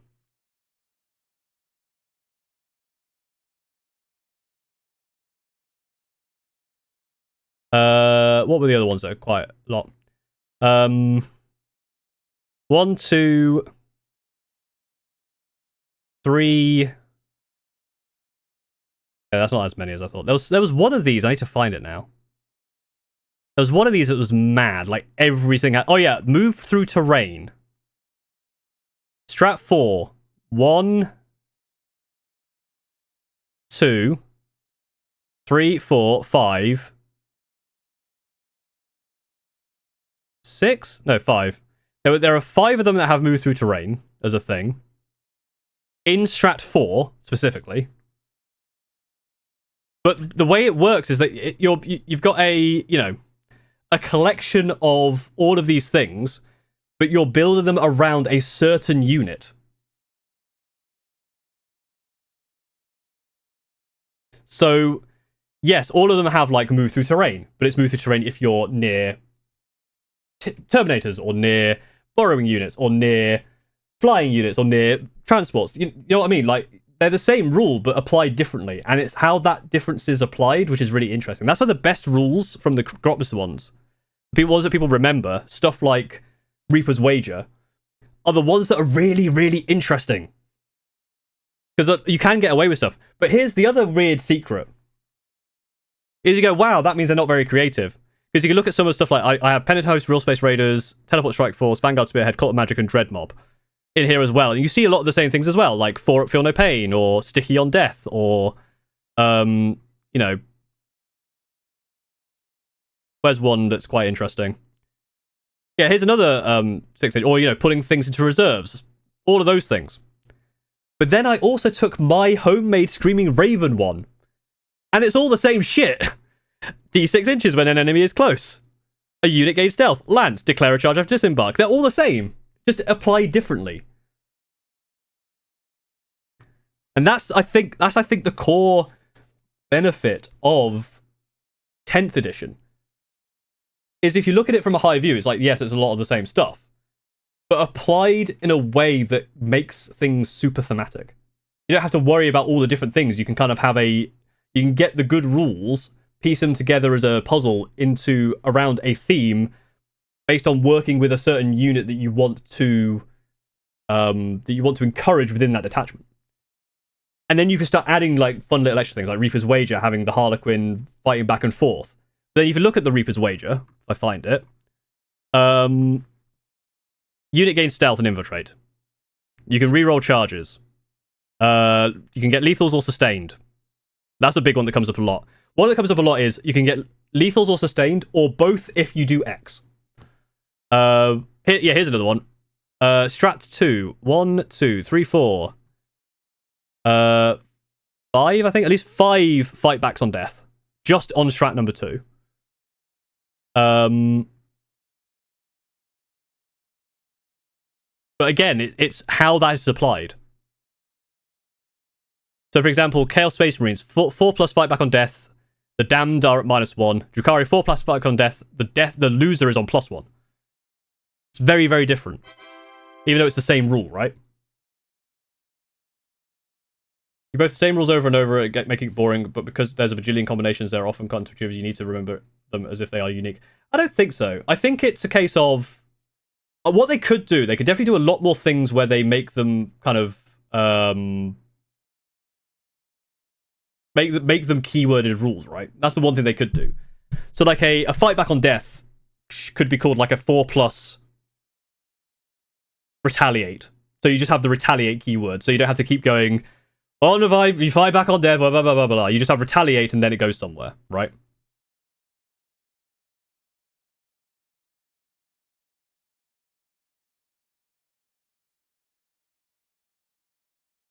Like, dealing mortal wounds, -2 to things, all that kind of stuff. There's a lot of stuff around that. Hello, Redbeard, how's it going? And thank you for following as well. Thank you very much. Because I think if you start trying to make everything super unique, it becomes way too overwhelming. I think that was the problem with 9th edition. Everything was trying to do some of their own massively unique thing. When with this, it's a lot more focused. And then you're really trying to focus around that one thing. Does it make it better or worse to have a Tau army painted as the Covenant, while also knowing that the entire monologue from the Prophet of Truth to Halo 3? I mean, painted the Tau as Covenant sounds fucking cool, so. Deep Strike streamers, yeah. Fix AdMech, yeah. AdMech are cooking. New NID detachment is really cool. I feel like the NID detachment is going to be... Because there was a Screaming Raven detachment that I'm making, which is my kind of fast striking one, where the main benefit of it is essentially the more things you bring in from reserves at the same time, the better buff you get. I feel like this Tyranid detachment is going to be a very good case study of that kind of gameplay, where with this one, what you want to do is set up a tunnel and then try and get everything on that tunnel as fast as possible. So, because things around the tunnel get buffs, right? So it's going to be quite interesting. Death Guard received a nerf? No. So Death Guard and... The Emperor's Children got a little bit nerfed, but they've been out longer. Death Guard and World Eaters have not changed. But I think the reason for that is obviously with Death Guard are strong, but a lot of stuff now has received buffs. So you don't want to nerf Death Guard until you've checked that the buffs you've given aren't going to counter Death Guard and cause problems, right? Which makes sense. What I would think is, because we've seen it before, for example, maybe not with Mordaka, but I think we've seen it before with something else where they've nerfed something pretty quick after. I think Aeldari was one of them. They probably have those nerfs ready to go. Like they're like, okay, if Death Guard is still bad, we can do this. But they don't want to pull that trigger until they've checked that the buffs have not fucked it up. I think 9th edition was fine. I started playing near the end of 9th. 9th edition was fine, but I think it was just really complicated. Hey Paul, are you aware of Bricky? I am aware of Bricky. I have Bricky awareness. Literally having every single unit have a special rule and then stacking several army rules that change with detachment on top is just insane. I think it is... So that's the thing with 9th, obviously. There was a lot less unit rules. This is a lot more similar to Age of Sigmar. Age of Sigmar has a lot more unit rules. I think that's better. Having the units feel more unique and then trying to make detachments that work with more unique units, rather than having a bunch of units that are just more kind of stats and then having loads of different rules that can buff stats makes it a bit... I don't know. But again, this is kind of like preference thing, right? Do you play AOS as well? I played Spearhead. But I'm aware of AOS. Like with Bricky awareness, I have AOS awareness as well. My 1,000 Suns, you Combat Patrol and 3 Exalted? Hell yeah. Yesterday. No, Monday. Yesterday was Tuesday. Monday, I got my the codex, the cards. The cards are really shiny. I love the cards. Yes, they're probably going to be wrong soon, but the cards are really nice. I love the edges. And they're just nice to have. And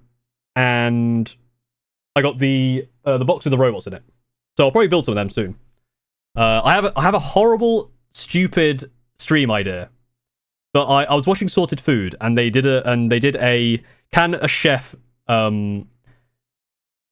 cook if he's basically like double the weight? And I'm now going to I want to do a stream, which is can you and then turn it into a video. Can you Warhammer your way to getting jacked? I've ordered some wrist weights. I'm going to see if you can build and paint Warhammer with wrist weights on and see what happens. Oh dear. Evil Magic Up, thank you for following. 8th Century is just a clusterfuck from trying to first simplify the game and then stacking way too many structural rules. This makes it for an incoherent mess where the third server was more simulationist, more complicated core rules, but stacked on top of each other intuitively. I don't know enough about 3rd to 7th. I need to go back. This is one thing I do want to do, is go back and actually look at 3rd to 7th. Because I've heard that thing, but I've also heard, like, you know, trying to work out the exact sides and all this stuff for guns. I think that's the thing. People there's a split now between people who want that more simulated war game, and this, which is kind of less that simulation war game and more of it's not a board game, but it's not like full war game, if you see what I mean. I prefer this, to be honest. But again, I didn't play 3rd to 7th. I played a bit of 3rd, a bit of 4th, but I played as a child, and we had no terrain, and we basically just had like a few models, me and my brother. We just put them 2 sides of a board and just shot at each other. So I never properly played 3rd to 7th. But I think 10th is really good. I am actually a proponent that I think 10th is a really, really good game. And again, that's probably because I've only really played 9th. But I like the way that 10th has spread out the toughness and the strength, which is good. Objective control is really cool. Again, that's something from Age of Sigmar. Really, really good. A lot of people like 5th. But like Hans Drag says, I've also heard a lot of people saying about arguments about angles and stuff.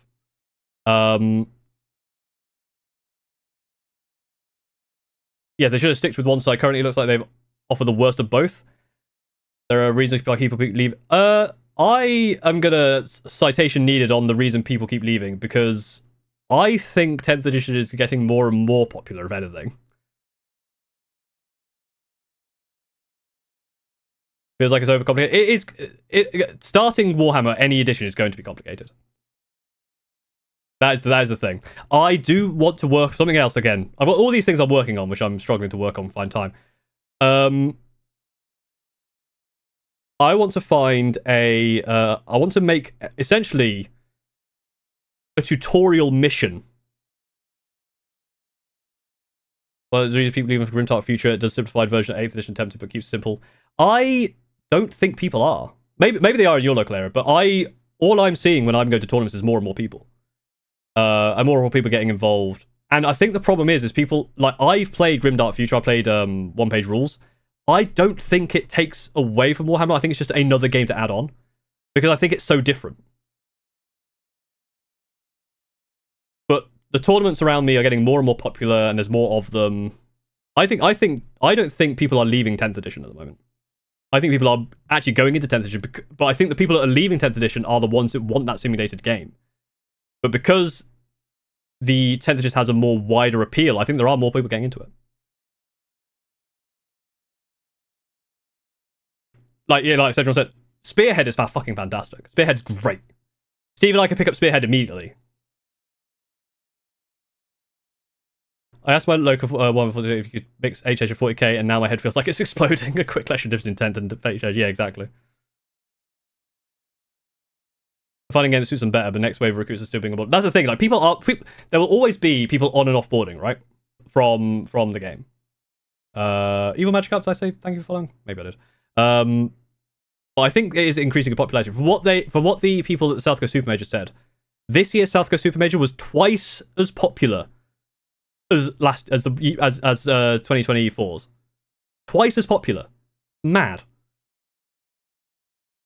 And I'm seeing in my comments, again, this is, again, we're fighting anecdotal evidence versus anecdotal evidence. We have no real stats here. But I'm seeing a lot of people in my comments saying they've started playing Warhammer because of me, which I apologize for.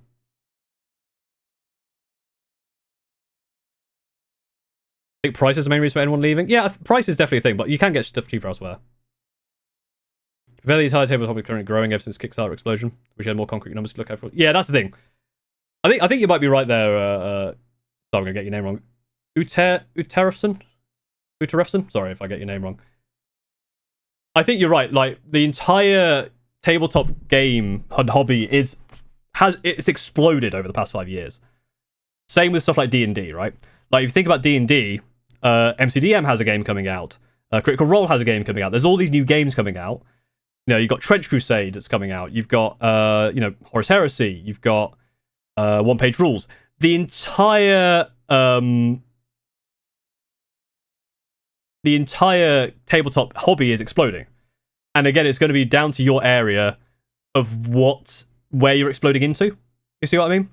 But what will generally happen, and this is what happens with tabletop RPGs, as an explosion happens, people go to the easiest thing to find. So for tabletop, that's D&D, and for tabletop wargaming, that's Warhammer. They go there first, and so that's going to get a big influx of people in, and then there's going to be some people that bounce from there to something else, or the way that influx comes in changes the game for other people who then come out. But the overall thing is getting massive, so people are probably leaving to go to stuff like one-page rules, but not at a rate that people aren't coming into the hobby. But the rate that people are coming out of the hobby makes one-page rules look like they're getting bigger and bigger and bigger. I know personally 5 people started 4K just because of how popular Space Marine 2 was, yeah. Stuff like that. I imagine when the Amazon show comes out, that's going to do wonders as well. The other thing to consider here, and something I have to bring up about price especially, and also availability of models, I am in England. I have, by far, the easiest access to models for the cheapest. If you're outside of England especially, but the UK, obviously Northern Ireland will still have some problems with having to get stuff over the water that is in the way. So like England, Scotland, Wales, like mainland England, is the easiest place to get them. If you're outside of that, it's more expensive, they're hard to get hold of, that's going to cause people to bounce off.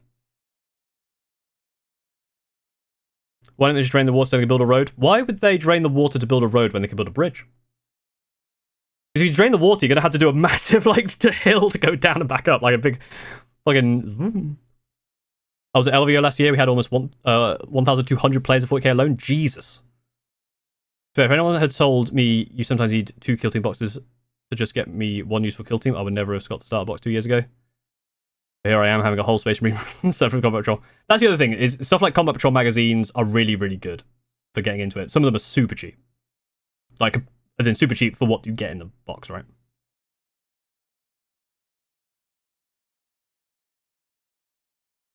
Any friends, more temperate response to the game?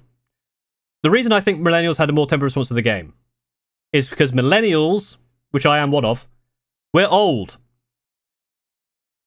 We don't have the thing with Space Marine 2, the reason I didn't play much out of the campaign, is it's another game which kind of implies that you're going to continue playing like the same missions over and over, kind of like doing things to level up. I can't be asked. I can't be asked to level up to get a cool Raven Guard thing. I played the game and I enjoyed it, and I was like, well, I'm going to go play... What else came out around that time? Oh, yeah, also Satisfactory. I'm a millennial, so I play Satisfactory instead. Was the big problem. I don't know about you, Tarafton, but I played Space Marine 2 and went, yeah, that was really cool. I'll play more of this, and then I went to play Satisfactory. Like 70 to 100 hours. I always thought you were from America. I don't even know why. Was what my speedy, nondescript English accent not enough for you? Because my accent doesn't really sound English. That comments from magazines aren't available where I am. That's exactly the thing, Marty, right? Like, I can go into Forbidden Planet, my local Forbidden Planet, and there's just loads of combat patrols, like just tons.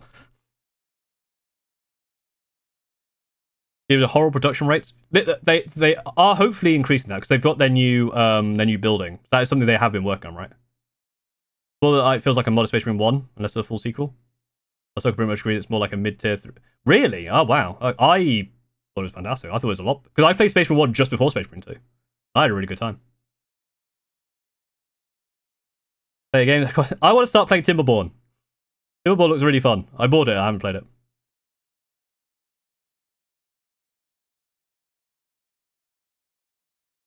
Factorio is better than Satisfactory. I bounce off Factorio. It's too much. Satisfactory has levity to it, which I like. And also it's 3D, you can go like, woo.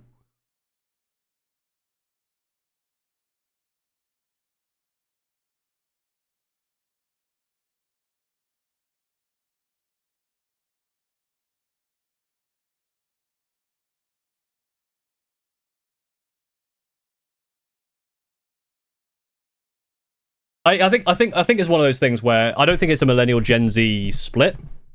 I think it's just a who you're friends with, right? And I think in this community in particular, you're probably going to find a lot more people who are more positive about stuff, just because I try and cater to that community by being positive, because I think the internet needs more positivity in the world. So I am, as the kids would say, I glaze things. But I'm just telling you what, like, you know, I'm going to tournaments and I'm having fun. That's all there is to it, right?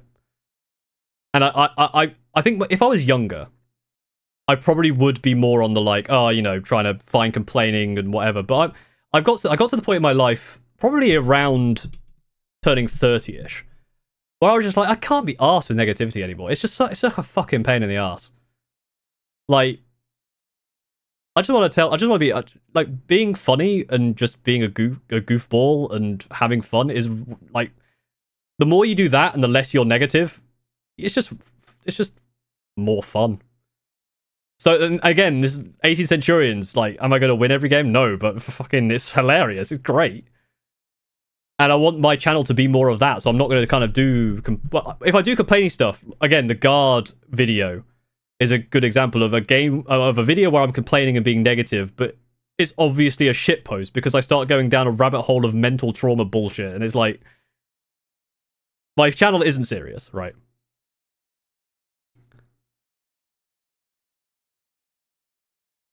That's why I love kind of that's the thing. I think my content is bringing people like you guys who agree with that statement and that kind of thing. Because there are some people who are like, nah, fuck everything, and that's fine. Like, you know, they're hypercritical. They that kind of stuff. But that's not what I'm about. And one of the things you'll find with stuff like the comments and then the community here, communities like that are a reflection of the person of the, for me, the streamer or the content creator, right? So I don't want to foster a negative community because that's going to the community of a YouTuber or a content creator or whatever kind of amplifies the state, or however the whatever you call it, not the state, but like it amplifies the mindset of the streamer, right? So if you're a positive streamer, your community, you're dragging positive people, and your community is going to be overall more positive. And if you do negative stuff, then you're going to bring in negative people, and it's going to drag you down. And it's an echo chamber, but it's an echo chamber that also is kind of a it's a self-sustaining echo chamber. By being positive, I bring in positive people in, and by you being positive, it makes me happy. So I'm more positive, which makes you more happy, which makes me more, and it, back and forth. And the other way around is negativity. If I'm negative, I bring in other people who are going to complain and be negative. We're all going to start arguing or start, complaining and being negative, which is going to bring more negative people in. It kind of goes that way. And I'm not saying don't be negative. I'm not saying like, Games Workshop do bullshit. And I'm not saying, don't be, you can't complain. Because of this jamming music though.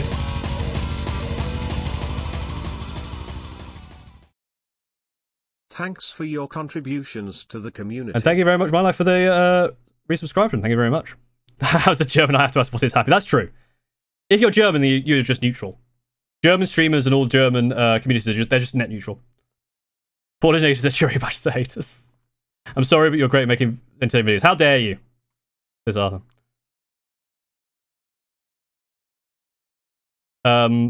Yeah, again, I'm not saying we're not here to just be like, oh yeah, everything's great, everything's perfectly happy. Like, there is bullshit out there, but it's also one of those ones where I know a lot of people, come into this with a preconceived notion. Oh no, fuck GW for this. But it's like, well, hang on, let's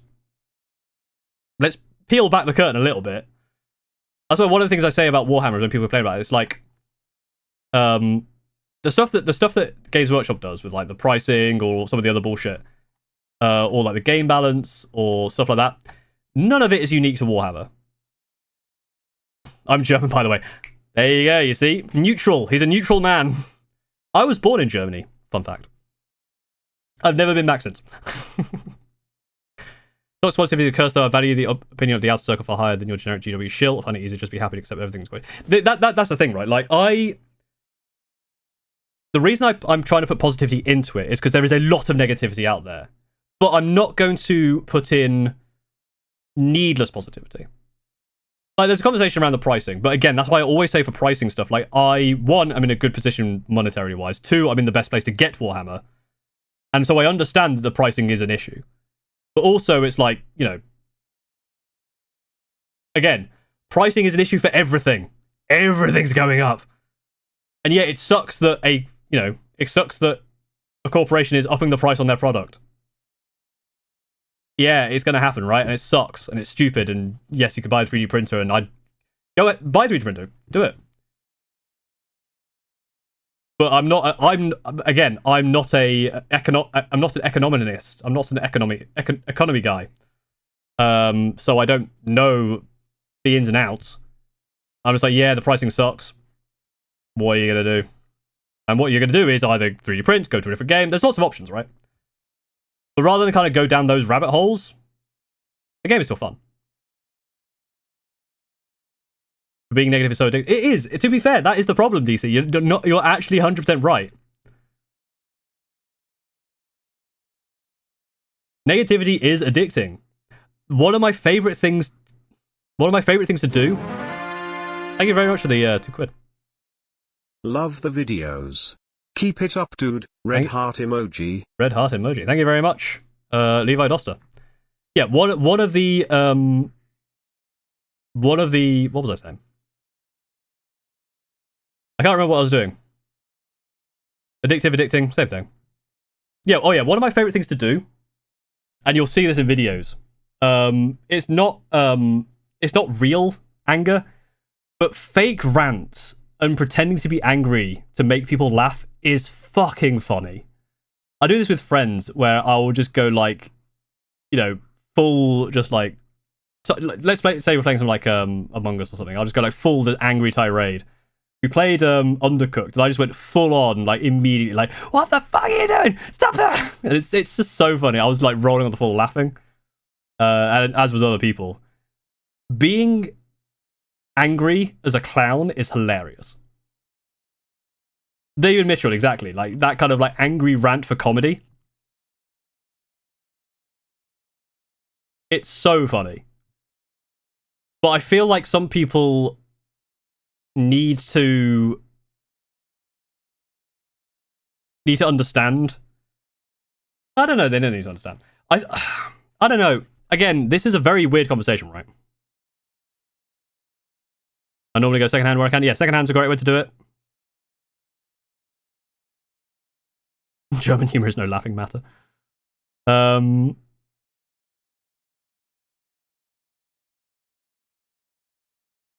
Yeah, like.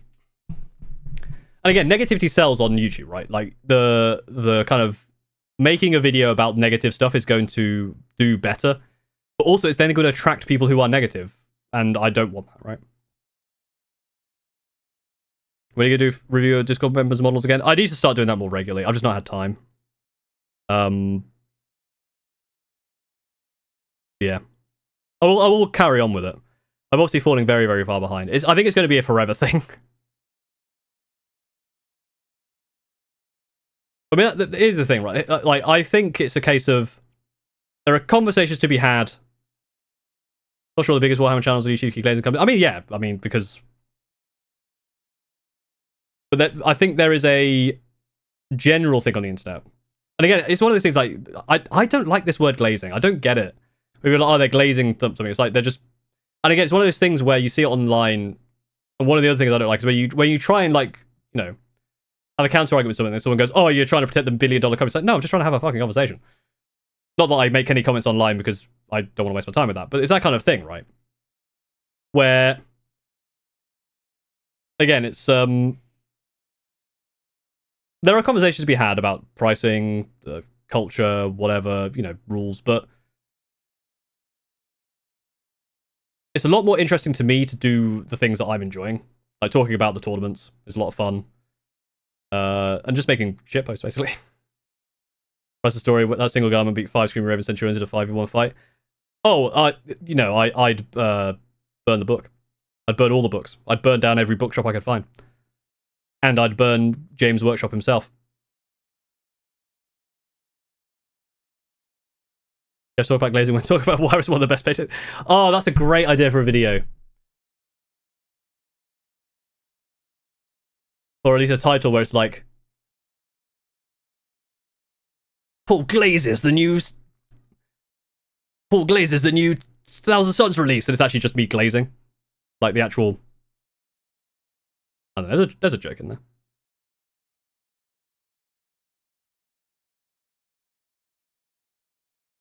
I'll be up for first game when I get to it. Yeah, exactly. That's the thing I want to put into... Because I think, again, the problem with negativity, and I've seen this a couple of times before as well, where someone will have a really negative thing, like, oh, tournaments players are awful, blah, blah, blah. And then later, you'll read the comments more, and then later down they'll go, oh yeah, but I've never played a game. Why are you coming? You're just repeating what you're seeing online without actually having played the game. If you go and play a game, it's actually really fun. Plus you can paint with a questionable angle. Yes. Like Orks, yes, I do. To choose what clan would you be your choice? I don't know. I like Speed Freaks. I just want to say Boomdacker Snazwagon more. Look, there's one... Here's the thing with Warhammer. Maybe the pricing's shit. Maybe their models are shit. Maybe their rules are shit. But they invented the words Boomdacker Snazwagon and Sloppity Bile Piper. So I can't be mad at them. Literally, just go around saying boom... If you're feeling upset, just go around going Boomdacker Snazwagon and Floppity Bile Piper, and you'll feel better. Yeah, and Speed Freaks look amazing this day, it's late. It was really nice, explained everything to me, and even told me what he would do in my situation. Yeah. Getting people into Warhammer is a skill, kind of. Elsing, thank you very much for becoming a subscriber on YouTube, bro. Yeah, this is the thing. It's like going to tournaments and being there for the first time and having people just kind of like every game I've had against someone who has like been a tournament veteran or played a lot of tournaments has been great because they're like, you know, one, they think 18th Centurions are hilarious. Two, they're really helpful in like learning how to play the game and learning how to get better, and they're never... I've not had a shithead player yet. And again, I don't want to diminish people's experiences where they have had a shit player. And I can imagine if you went to your first tournament and like you had 3 out of 5 shit games, then that's going to suck. And that's I'm imagining that's going to happen. But I'd say the majority of the time it's not. 19 games so far, and they've been great. I'm bound to have 1 or 2. But I think it's the case, and the other problem with negativity, I don't know why we're talking about this so much, I've just decided to rant on about it, I guess, is negativity sticks in your mind so much more. Again, it's the classic, you build 1,000 bridges, but, you suck one dick, and you're a dick sucker, not a bridge builder. It's kind of like that, right? Play 100 good games of Warhammer, and it becomes kind of the norm. It becomes the expected, and so when you have a negative one, it really affects you. And then you're always worried, you're once bitten, twice shy about it. And that sucks. And it's something that people have to... it's something that people have to, in life, right? It's something you have to deal with. And it is difficult to deal with. I don't deal with it very well. Court stream, hello. Yeah, Australians love these daytime streams. Shock Jump Dragster. That's also a good one to say. I mostly hate tournaments because tournament rules and terrain are boring as shit. I have nothing against tournament players. This is the other thing. I actually have a video, I think it's going to be not this week, maybe next week, about L-shaped ruins and tournament rules. About why they're good. Again, Paul Glaze's stuff. I think L-shaped ruins are fine. And the terrain is fine. But there are... I understand the problems. I won't go into it now because I've got the video about it. And I think I know what the big problem is. I've realised why everyone doesn't like L-shaped ruins, and I'll reveal that in the video. Because I don't want to reveal it now because it's the crux of the entire video. So...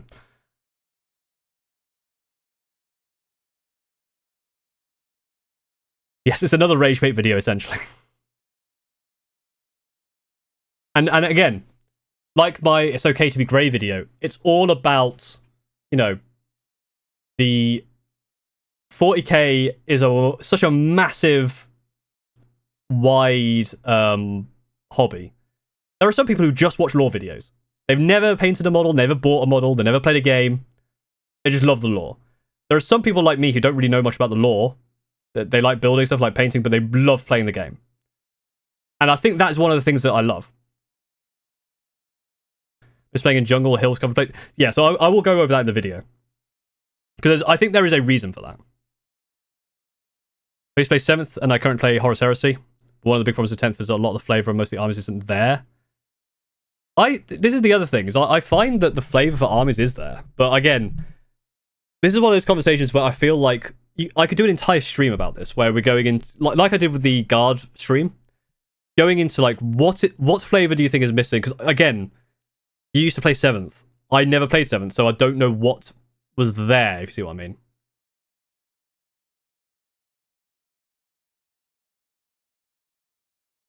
I mean, officially diagnosed with low, moderate, inattentive type ADHD. Wow, no, very nice.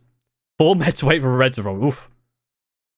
Go vote 38. Yeah, so games, you missed it, but Votan didn't get many changes. The main one is that your Brock here and your Grimnar, your robots don't take up space in transport. That's the big thing.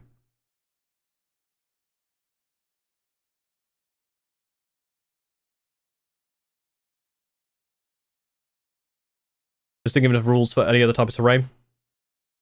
I think the thing is in 9th edition is there were more rule terrains, and there are still terrain rules in 10th edition. It's just no one uses them because it's easier to do something that's easier to set for everything. If you don't care about the law, recommend the audio drama Red and Black. I may check it out, but I'm not very good at audio drama or audiobooks. I'm really bad at listening to things. Not a huge fan of tables having to have purchase symmetrical with LOS blocking terrain. Again, I think this is basically, and I'm glad that we're having this conversation now because it's going to help kind of script out this video that I'm doing. One of those things I think is going to be fixed with the new cards because they have the asymmetrical deployment, and that's going to really, really help, I think. Basically, the whole thing about it is that you kind of always need simple, universal rules that get people into the game quickly, and that's what the tournament, like those layouts do. They're easy to replicate. They're quick to put on. Everyone kind of knows them. They're probably going to be fairly balanced. So you're not going to worry about one side being disadvantaged for shooting lanes or whatever. And that's kind of like it. Reason are kind of crap, no diversity in terrain, no fun building list due to the lack of personality. Well, this is the thing. Look at something like Tabletop Tactics. Look at their board layouts. They're fucking incredible. Go to a Tabletop Tactics tournament. Every board is unique, with beautiful terrain, awesome looking places. It's amazing. And they're not just all the same layout. They all have different layouts. And I still think list building is great. But again, like you say, you're all start with 2nd. I think there are people, and this is the same with D&D, I found. So again, it's something that's not unique to Warhammer. People who played old school D&D and all the crunchiness of it don't like more modern stuff because of the lack of crunch. But as someone who comes into the game now, I'm turned off by the extra crunch because it feels like it's too much. It's a preference thing, right?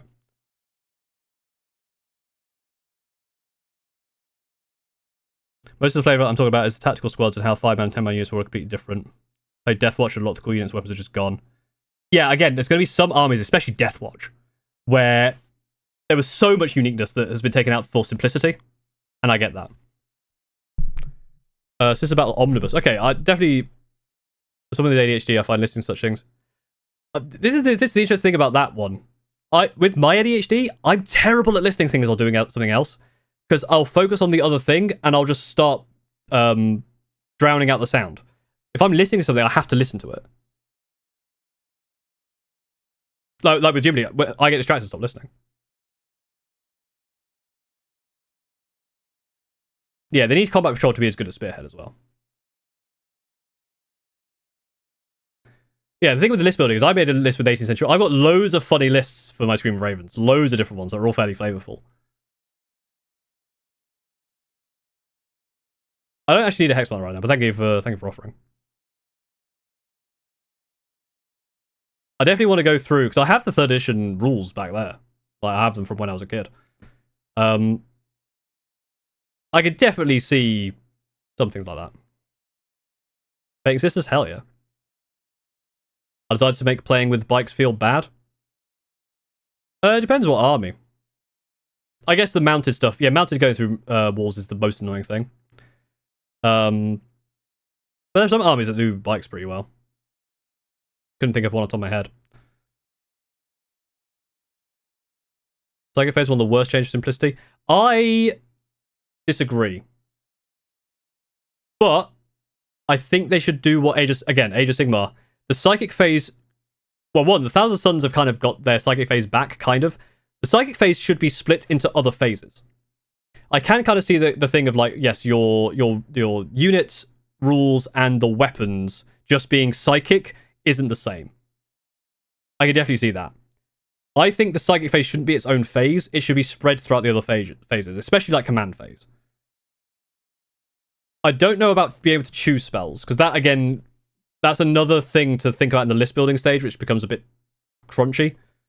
But I like the idea of, say, you know, you have a character, and in your command phase you could do this, this, this, or in your shooting phase you could do this, this, this. And I think the way it simplifies that down to having, you know, a psychic weapon in your shooting phase is fine. It basically means that you have a psychic power that you would have picked anyway, but it's just a shooting weapon. And I think that's fine. And also in 9th, when I played Thousand Suns, the psychic phase... I played Thousand Suns of Drukhari, so either my psychic phase was non-existent, or it took a fucking hour.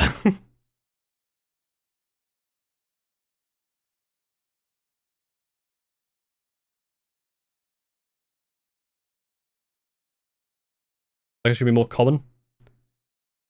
Well, I mean, to be fair, that hot take would work very well on the hot take stream that's coming up on tomorrow.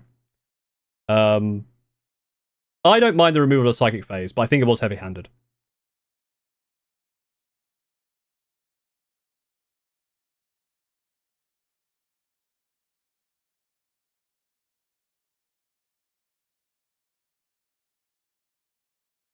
Also, in further bolts getting AP2 in the loose sounds content. I think it's good. It's interesting. So they put it back down to -1 for 10th and then have to put it back up to 2. But I also don't think you're going to take bolters that much. Obviously, on Scarab protocols, it's great. But on, but I think your rubrics are probably going to take flamers still. I don't know. I've been trying to read through the Thousand Suns Codex. It's fucking complicated, man. It's so complicated. There's a lot in there. You know, the sci-fi franchises, odd how little impact they have on the table. I think this is the thing, right? Like,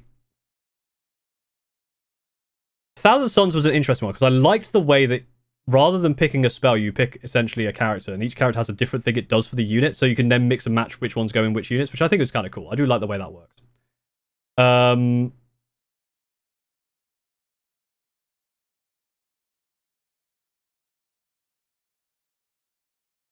I think stuff like having the different librarians in Space Marine and stuff. To be fair, they did quite well with the Space Marine librarian. Again, one of the better Grotmus ones was the librarian one because it was really interesting how your librarians and psychers do stuff. I definitely think the psychic keyword helps simplify it. I do agree though that they should bring stuff back. I do think that having psychic abilities and choices going off in the command phase, like in Age of Sigmar, the way that they're doing it for Thousand Suns is really cool. Obviously, it's basically the psychic phase again. Yeah. You put a character with the icon rubric green and give you AP2 weapons, ignore cover. A lot better than flamers. You still have to hit is the thing. And rerolling wounds. Is it rerolling wounds? I think it's reroll wounds. With flamers is really good, and the Overwatch threat is nice. My combat patrol Marines decided against it. I always like the idea of having guys from whatever Legion chapter I decided against it in the end. I mean, you could always paint whatever you want and then just do whatever.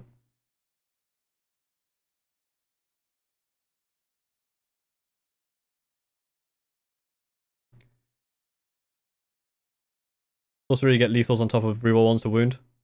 Yeah, that's the other thing. Obviously, lethals and sustained hits or things that aren't really going to help flamers. My list at the moment, I think I've got a block of 10 flamers and then 2 blocks of 5 bolters, but I might be changing that out because I want to play the Drukhari detachment, so I need to I'll probably have like 15 or 20 Scarab occults. And that's going to be a lot of the bolter fire, right? Anything interesting with the update? Quite a lot of stuff actually. I think it's a good update. The biggest one is Tau. Tau's army rule is going to be completely changed. It's a lot easier and a lot more powerful. Dataslate bloat, instead of having one unit that could take different weapons, you have to pay an upcharge made so they weren't 50 winning Dataslates.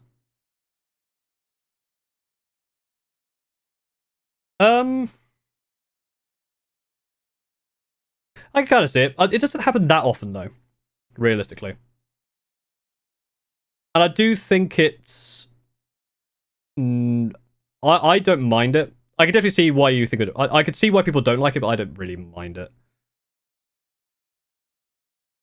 Personally. But again, it's going to depend on the army you play, what you're used to, kind of the specific interactions. There's a lot of kind of minutiae around that. Again, here's the thing I have with 10th. I can understand the people's problems with it, and I can understand where people are coming from, but I also... It's not that I don't care. That's not the way to say it. I don't think they're that big of an issue. But again, based on the armies I play and how I play.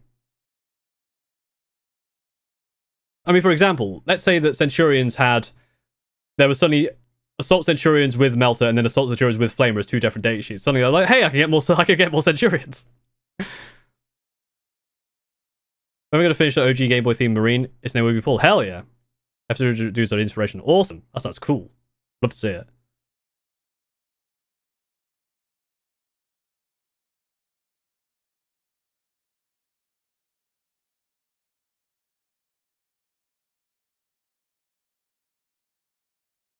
Obviously, they have no fixes, no veteran bite. Well, that's the thing. White Scars is, again, it's a weird one, right? White Scars, Raven Guard, Imperial Fist, they're not real. It's weird. But I do wonder if they're going to do something with them.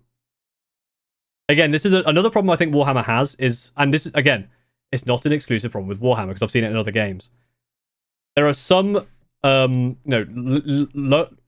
popularity armies. White Scars is a good one, like Peter has, a huge amount of White Scars that suddenly went away, and there's probably a few of you like that out in the world. But the problem is, there wasn't enough to make it worth supporting.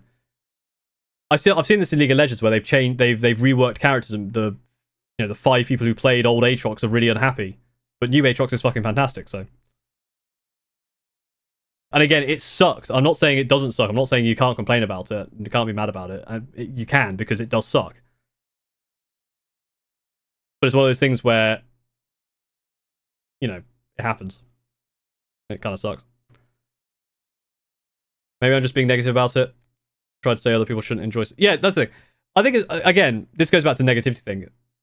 You are free to not enjoy 10th for all of these reasons. And absolutely fine. I'm not saying that you're an idiot for not enjoying 10th. And I'm not like, oh, 10th is great, you're an idiot. Like,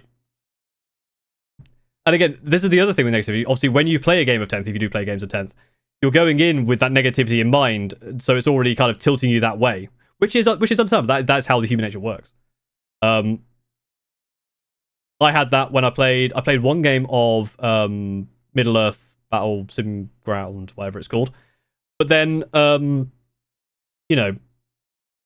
of the stuff in there I was like, oh, this is a bit weird, and it's kind of put me a bit of a tilt. But I haven't played enough games of it to really understand it, because I was coming in from a 10th, a 40k mindset. And I think it's one of those things where you're gonna, again, you see it in D&D as well with 5th edition and all that stuff, where people go, oh, this, I don't prefer this to 3.5 or whatever. And I'm not saying you can't enjoy it, but 10th is the only, like Jimmy said, 10th is the only edition I played and really enjoyed it. There are a lot of instances, especially as games get more popular, where this is people's only edition, and so they don't have a comparison point. But older players who have their comparison point are going to have more problems with it because they liked the thing they had before. I don't know. Started collecting what's going to the end of 10th to tell me not to start an army because we plan to remove everything. But this is the thing. It's like, when would Games Workshop do that? To say, don't start an army, we're going to remove this. They might as well at that point remove it. When they removed it, that's when they're telling other people not to start the army, and that's a timing issue. I'm not saying like skill issue. That was just a really unfortunate timing, and it sucks. And yeah, you got screwed, and that's really annoying. But imagine you were 6 months later, and you're like, oh, I'm going to start a White Scars army. Oh, they've just removed everything. Okay, I won't. Or if you were 2 years earlier, you've had a White Scars army for 3 years, and then it gets removed. Yeah, that sucks as well, but you had more time with it, so. Or yeah, as Ulterifson says, Horus Heresy. Go get ignored there as well. It is a lot easier to play classics. Yeah. So it's not a perfect comparison with D&D. But it's one of those things where people who come in to play 5th aren't, they don't know stuff about 3.5 whatever. I've mostly only played 5th, so.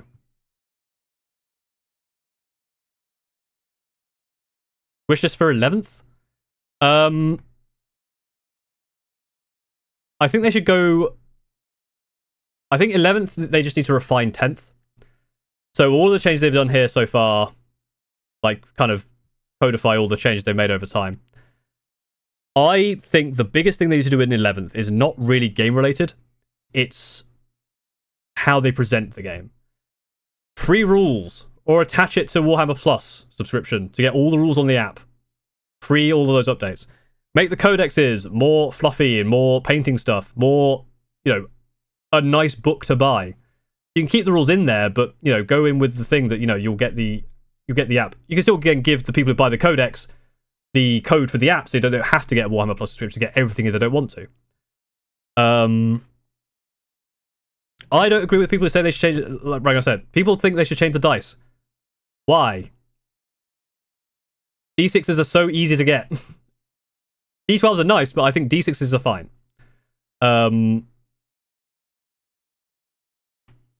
They've tuned 8 7 times now it's stuck between two worlds. Now they figure out what they actually want they should do. I'll wait for the next message.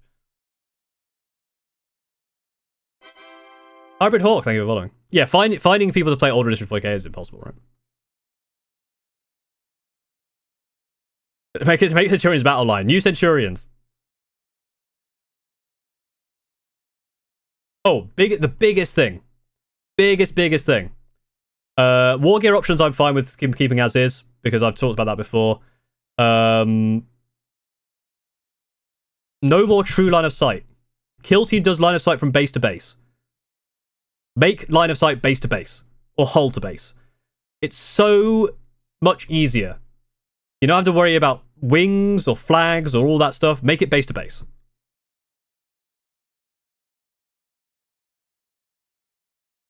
And again, something about I've got a video about WYSIWYG. WYSIWYG is dead. Don't worry about WYSIWYG.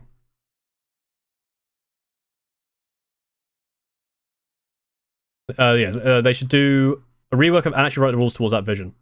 The thing is, I think that was the difference between 8th, 9th, and 10th. 10th is the big rework, because obviously all the data sheets are different and the way they're presenting them. I think that was their big rework, and I think and I don't mind the fact that they're doing quarterly updates. It makes sense in a internet world to do that.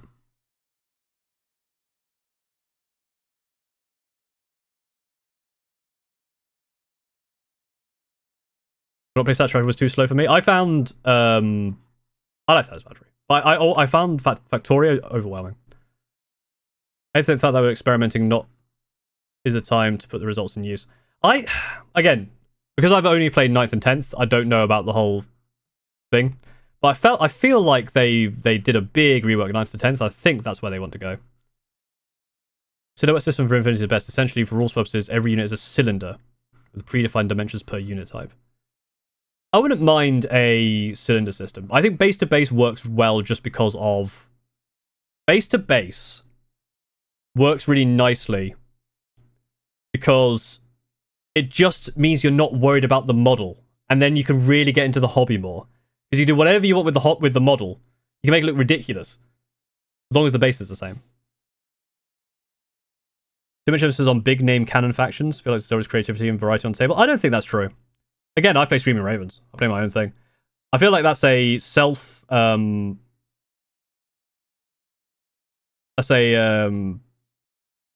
self-afflicted restriction. Personally. I think you could, because, big canon factions, you could play Ultramarines, but you could just rename it to whatever you want. Like, that's up to you. You can do whatever you want.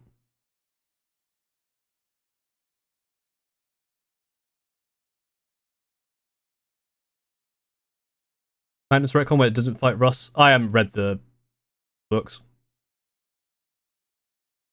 But again, I would need to look into it, to be honest. Is the reason you're making this live stream because Centurions effects? No, we went through all of the Dataslate stuff. Screaming Ravens got massively buffed. The Vanguard veterans are way cheaper now. Centurions are no different.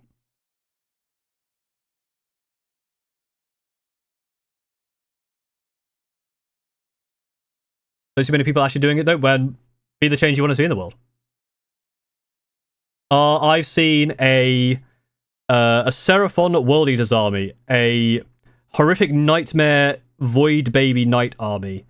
I've seen an Exodite Aeldari army, my Screaming Ravens army. I saw someone have Storm Boys, which were orcs that had jumped on top of Tau drones and were flying them around. They're out there. They're out there and they're being cool. You just gotta find them and be the change you want to see in the world.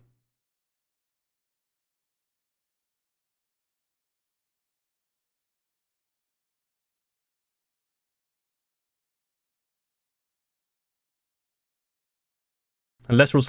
Yeah, I think one other thing they should do is there's a lot of rules that they've got in a lot of places that need to become keywords. They have obviously surge move was one that they changed. So that kind of like if you get close, you move. That's now just that's just surge move now. It should be just like, you know, if something get close, D6 surge or 6-inch surge. What were the other ones we talked about? There's another one as well that I thought about.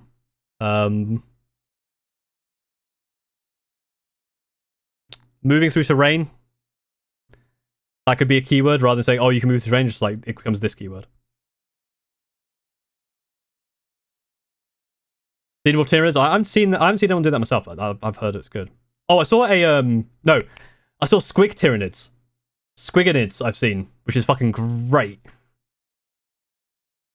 No point in buying codex will obsolete in a matter of days. That's what I want to say. I want the codexes to be more fluff and painting guides, because at the end of the day, the book is half of the book is that at the moment. It should be more. And I don't think the fact that the codex will be obsolete should discourage GW from updating the game if it needs it. Is my thought. Saturnine look cool. I am a bit annoyed though, because I've seen a bunch of people going, "Oh, I hate the chunky Centurions. They look stupid." Oh, Saturnine are really cool. Well, you know, what's wrong with Centurions? They're both chunky boys. Love all chunky boys equally.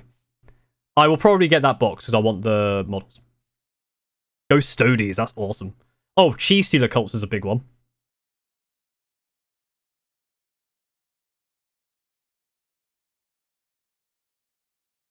Surge, one shot, yeah.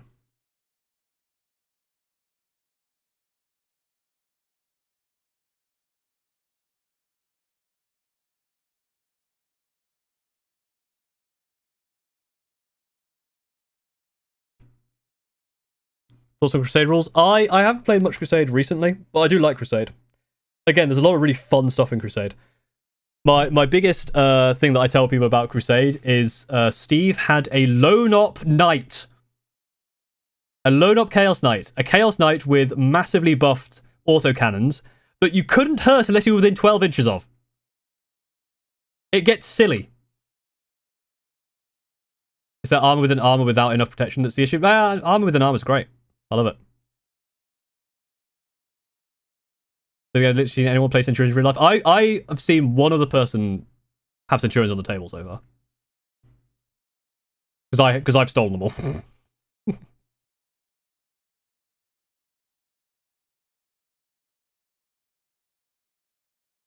What's on Chaos Screaming Ravens lists? I imagine a Chaos Screaming Ravens would be like Night Lord / Alpha Legion.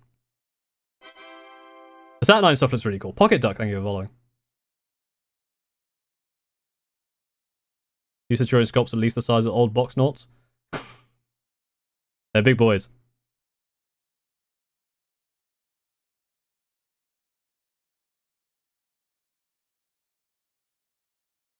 I have my stack of Centurion boxes now on my shelf.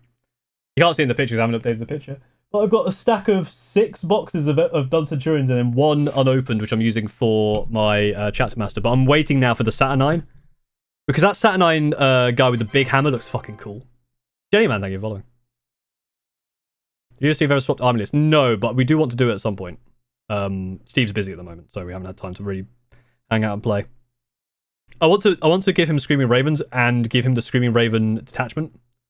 Because when I finally actually start doing more stuff with detachment, I don't want to be the first one to play it. I want to give it to someone else, let them make a list, and see how fucked I've done it. Final opponent Adelvio had Centurions on the table. He is coach for Team America. Nice. Team America.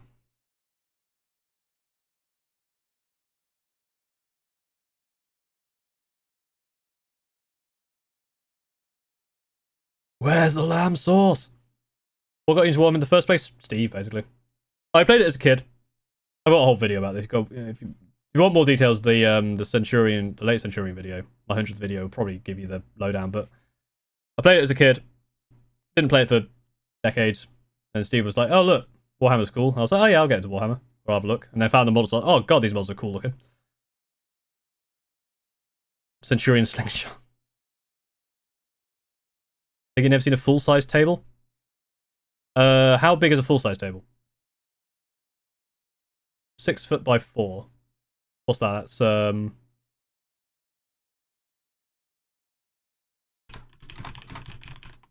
72 by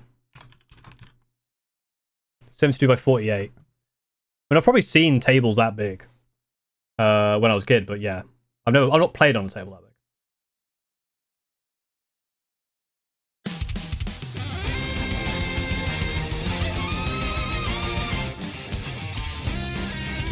Might need to turn that down a little bit. There you go. Wish I could turn it down here rather than have to bugger about. 5 months. That's crazy. Raziel. Keep up the great content, Paul. Thank you very much for the 5 months of membership. You too can become a member. If you want to. I don't know. Gift it. I don't fucking know. Or like the stream. 191 likes. Very, very well done. Very well done, team. I want to do stupid stuff like, you know, basilisks and fire into other tables.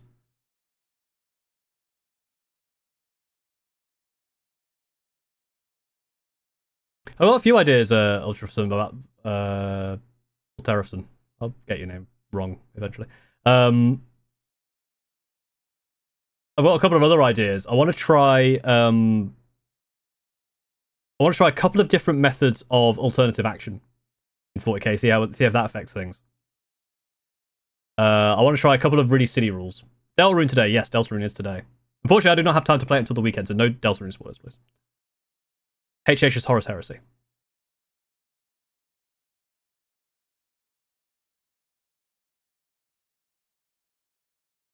I don't use Transports anymore because of tiny tables. I use Transports all the time because they're great. The reason why you hate I don't hate the Land Raider. I like the Land Raider. I just prefer the Repulsor. I also, because the Land Raider is an old model, I'm always a bit like, I think I had a Land Raider when I was a kid. I like the Land Raider, but I prefer the Repulsor. Although my list that I'm looking at changing my stream frames to has no vehicles whatsoever, so.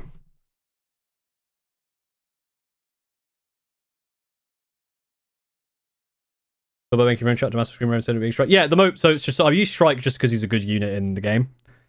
There's a video I've got about ideas for Chapter Master. I'm still looking at making one. I've got a few ideas. I'm gonna go with the one where he can come out of the he can jump out of the Centurion suit.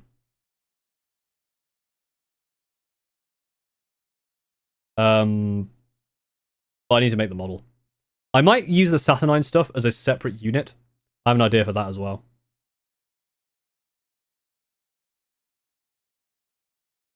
Yeah, so that's my thing, Refazol, is I want to do.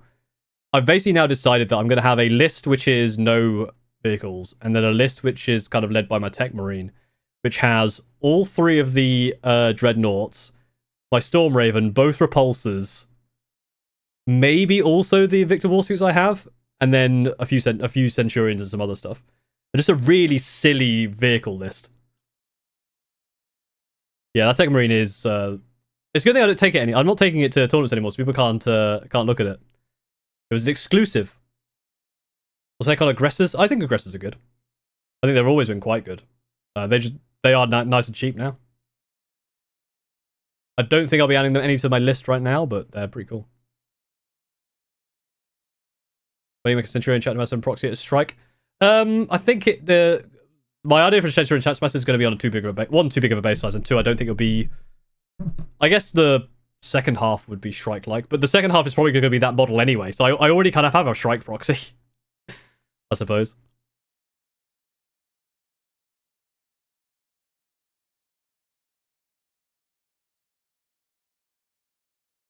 Demonstration of a close-range shooting power?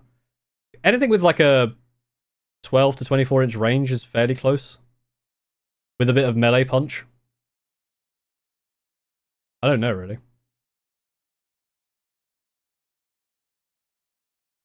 Because I think the problem is close-range shooting implies that you're going to be too close and then you get into combat, which is bad.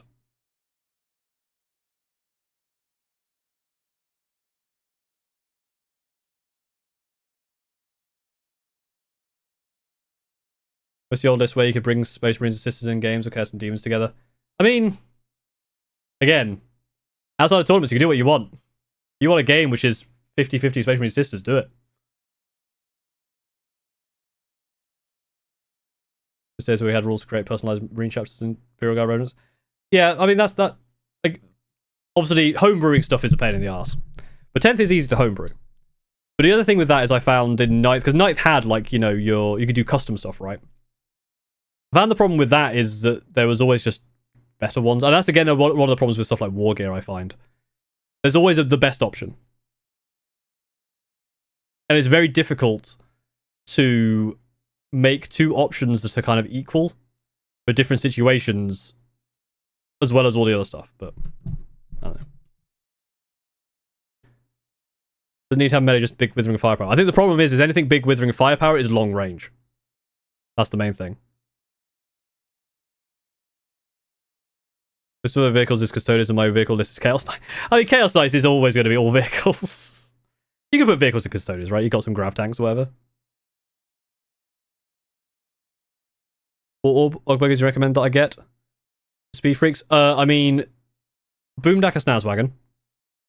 Because it's just fun to say. A second Boomdacker Snazwagon. A third Boomdacker Snazwagon, but don't get a fourth because you can't have four. And then one Dealer's Choice.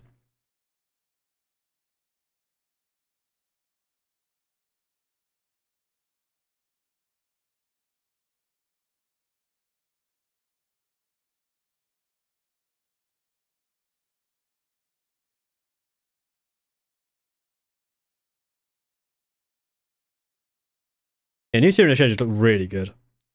Changes of Orks are a little sad. It definitely has gone, here are all of the units that everyone is using right now. Let's nerf them. And then make... and it's like, okay, we want people to play Speed Freaks. Buff Speed Freaks. What should I change? I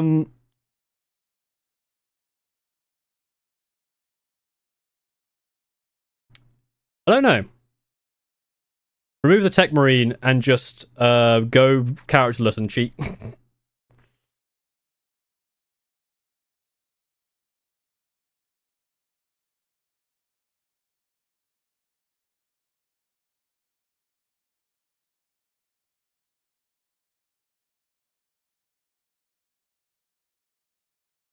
Balls are so much larger now. They are big boys. You get more detail with a bigger boy. So... People still just play Warhorn at a worse run rate. I mean, people can play what they want, right? Again, taking the stats from... This is the problem, right? Is the people get stat... The only way to get stats of what people are playing is tournaments, so it's a bit skewed. I'd love it if there was a database of all games, including just like fun games, just to see what kind of split we have. But... difficult to find. Your local fish chicken. What a name.